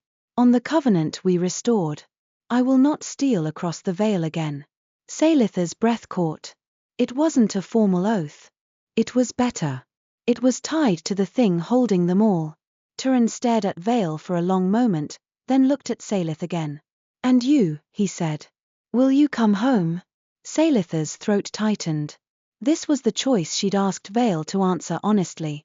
She felt Veyl's presence beside her, still, contained, a man holding himself so carefully it hurt to watch. Saelyth swallowed and said the truth. "Yes," she replied. "I will come home." Relief washed over Turin's face so visibly that some of his men murmured. Saelyth held up a finger. "But not as a captured lantern," she added. "And not today." Turin's relief faltered. "Saelyth." "I will come," Saelyth repeated, voice firm. "When the circuit is stable enough that my absence doesn't unravel what we've repaired. And I will return here as needed, not as a hostage, but as an envoy. A keeper of the gloam." Murmurs rippled again, sharper this time. "Envoy. Keeper. She's." Turin's face tightened, caught between his men and her. "The council will call that treason," he warned. Saelyth's temper flared, then steadied into something harder. "Let them," she said. "I'm done being owned by fear." Silence spread, startled. Then, from behind Turin, a familiar figure pushed forward through the camp, ash-braided hair, pale slate eyes, posture like a blade kept sheathed. Mareth Seelun. Saelyth's breath caught. "Matron," she whispered. Mareth stopped at the borderline, gaze fixed on Saelyth's face with an intensity that made Saelyth feel suddenly young again. "You're alive," Mareth said, and for the first time Saelyth heard something in her voice that sounded like it hurt to have been afraid. "Yes," Saelyth managed. Mareth's gaze slid once, briefly, to Veyl. Her face did not soften, but it did, adjust, as if she updated an old story with new facts. "The Veyl steadied," Mareth said. "We felt it in the wards." The city's canal lines stopped flickering. Her eyes returned to Saelyth. "What did you do?" Saelyth swallowed, then spoke clearly. "I offered light freely. He received it without taking." The well returned gloam. The border remembered. Mareth's pale eyes sharpened. "You held boundaries," she said softly. Saelyth nodded, throat tight. "I did," she whispered. "And I had help." Mareth's gaze lingered on Saelyth, then she turned toward Captain Turin. Withdraw the men, Mareth said, voice quiet and absolute. The war you feared has been denied its proof. Do not manufacture it out of pride. Turin's jaw clenched. Matron. Mareth didn't raise her voice. She didn't need to. Withdraw, she repeated. Turin stared at her, then at Saelyth, then at the steady air above the borderline. Finally, he exhaled, sharp. We withdraw, he barked to his men. Back to the ridge. No crossing. No strikes. Grumbling rose, but his command held. The soldiers began to move, banners shifting, ward light dimming. As the camp's tension eased, Saelyth's knees nearly gave out with delayed relief. Igraine's hand tightened on her elbow from behind, steadying her without comment. Mareth stepped closer to the borderline and looked at Saelyth again. Come home when you can, she said quietly. Not when they demand. Saelyth's throat tightened. I will, she whispered. Mareth's gaze flicked once more to Veyl. Her voice remained cool, but not cruel. And you, she said. If you break the covenant. Veyl's answer was immediate. I won't, he said, voice low. Mareth held his gaze for a long heartbeat, then nodded once, barely. A concession as small as a pin, and perhaps as sharp. When the Vellasmere camp finally pulled back far enough that their banners were no longer flapping within spear's reach of panic, the ridge felt quieter than it had in days. Not safe. But possible. Saelyth exhaled shakily and turned away from the border, because she couldn't hold her own emotion and everyone else's too. Veyl did not move to follow her. He stayed where he was, as if giving her space even now. Saelyth walked a few steps down the ridge path, toward Nareth-Kai's side, then stopped and looked back. Veyl stood alone against the dim hills, posture rigid, hands at his sides like a man afraid to reach for something he wasn't sure he was allowed to want. Saelyth's chest tightened painfully. Choice, she reminded herself. Always choice. She stepped back toward him, stopping at the careful distance they'd held for so long. Her hands were warm now, not numb. Veyl, she said softly. His gaze lifted to hers at once, as if he'd been listening for her voice like a tether. The well is beating, Saelyth said. The Veyl is steadier. You did it. Veyl's jaw tightened. We did, he corrected, voice rough. Saelyth swallowed. You promised I could leave. Yes, Veyl said immediately, and the word sounded like it cost him. Saelyth's eyes stung. I will, she whispered. When the circuit can hold without me. Veyl's throat worked as if he swallowed something sharp. I understand, he said, and she believed him and hated that she believed him, because it made the ache real. Saelyth forced herself to breathe. Then she said, quietly, I'm going to ask for something. Veyl's gaze sharpened with cautious hope. Name it. Saelyth's hands trembled not from cold, but from the vulnerability of wanting. May I touch you, she asked. Silence hit like a bell struck in a chapel. Veyl froze. His eyes widened slightly, then went still, dark, searching her face as if checking for trap, for pity, for a story he didn't trust. You may, he said at last, voice low. If you wish. Saelyth stepped closer, slow enough that he could pull away if he wanted. She lifted her hand and laid her fingertips against his wrist where his sleeve ended. His skin was cool, shadow-cooled, but not dead. Not biting. And beneath it, she felt a faint tremor, like a pulse he tried to hide. Veyl inhaled sharply. Saelyth's throat tightened. You're here, she whispered, surprised by the simple wonder of it. Veyl's voice came rough, almost broken. So are you, he replied. Saelyth slid her fingers into his hand. He did not close around her immediately. He hesitated, letting, not taking, then slowly curled his fingers to meet hers, firm and careful, as if her hand were something sacred that could break him if he held too tightly. Warmth moved between them, not as a flare, not as a spell, but as a shared breath. Twilight, living and gentle. Saelyth's eyes burned. I didn't expect warmth in the dark, she admitted softly. Veyl's mouth tightened, and for a heartbeat she saw the boy beneath the lord again. Neither did I, he murmured. Saelyth let herself lean in, just a fraction, and pressed a brief kiss to his knuckles, light as a promise, clean as dawn. Veyl went utterly still. Then his other hand lifted, slow, careful, and hovered near her cheek without touching, as if asking. Saelyth nodded once. His fingertips brushed her cheek, barely there, and the touch was so reverent it made Saelyth's breath catch. No hunger. No taking. Just presence. I will not keep you, Veyl said quietly, voice rough with honesty. But I will, want you. Saelyth's throat tightened. You may, she whispered. As long as wanting doesn't become owning. Veyl's eyes held hers, fierce and steady. It won't, he said. Behind them, Igraine made a pointed coughing sound that could have been mockery or mercy. If you're done making poetry at the border, she called, dry, the realm still has rifts to patch and a traitor to keep locked. Harrow's voice floated up too, trembling with relief. And the well, my lord, the well's circuit, there are readings we should. Veyl exhaled, the sound halfway between a laugh and a sigh. Yes, he called back, voice steadier now. We're coming. Saelyth released his hand reluctantly, then paused and looked at him again. One more term, she said, half serious. Veyl's brow lifted slightly. Always, he replied. Saelyth's lips curved, small, tired, real. When I come back, she said, you'll let me choose the gardens. Veyl blinked, startled. Gardens? Saelyth nodded toward the dark hills. If your realm is learning warmth again, she said softly, it should have living things that aren't afraid of light. For a heartbeat, Veyl looked like he didn't know how to hold something that hopeful. Then he said quietly, choose them, as if granting a kingdom wasn't as important as granting a girl her own hands. Saelyth's chest tightened with a warmth that wasn't magic. They walked back toward the fortress together, still careful, still 2 paces apart when they needed to be, still learning the rhythm of consent and trust like learning to walk on thawing ice. Behind them, Vellasmere's banners receded into the misted hills. Above them, the Veyl held steady, scarred, healing. And deep beneath the stone, the Nightwell pulsed on, its rhythm slow and sure, feeding gloam into the veins of a realm that had almost forgotten how to be whole until a maiden of light and a lord of shadow chose, breath by breath, to make warmth where neither had expected it to live.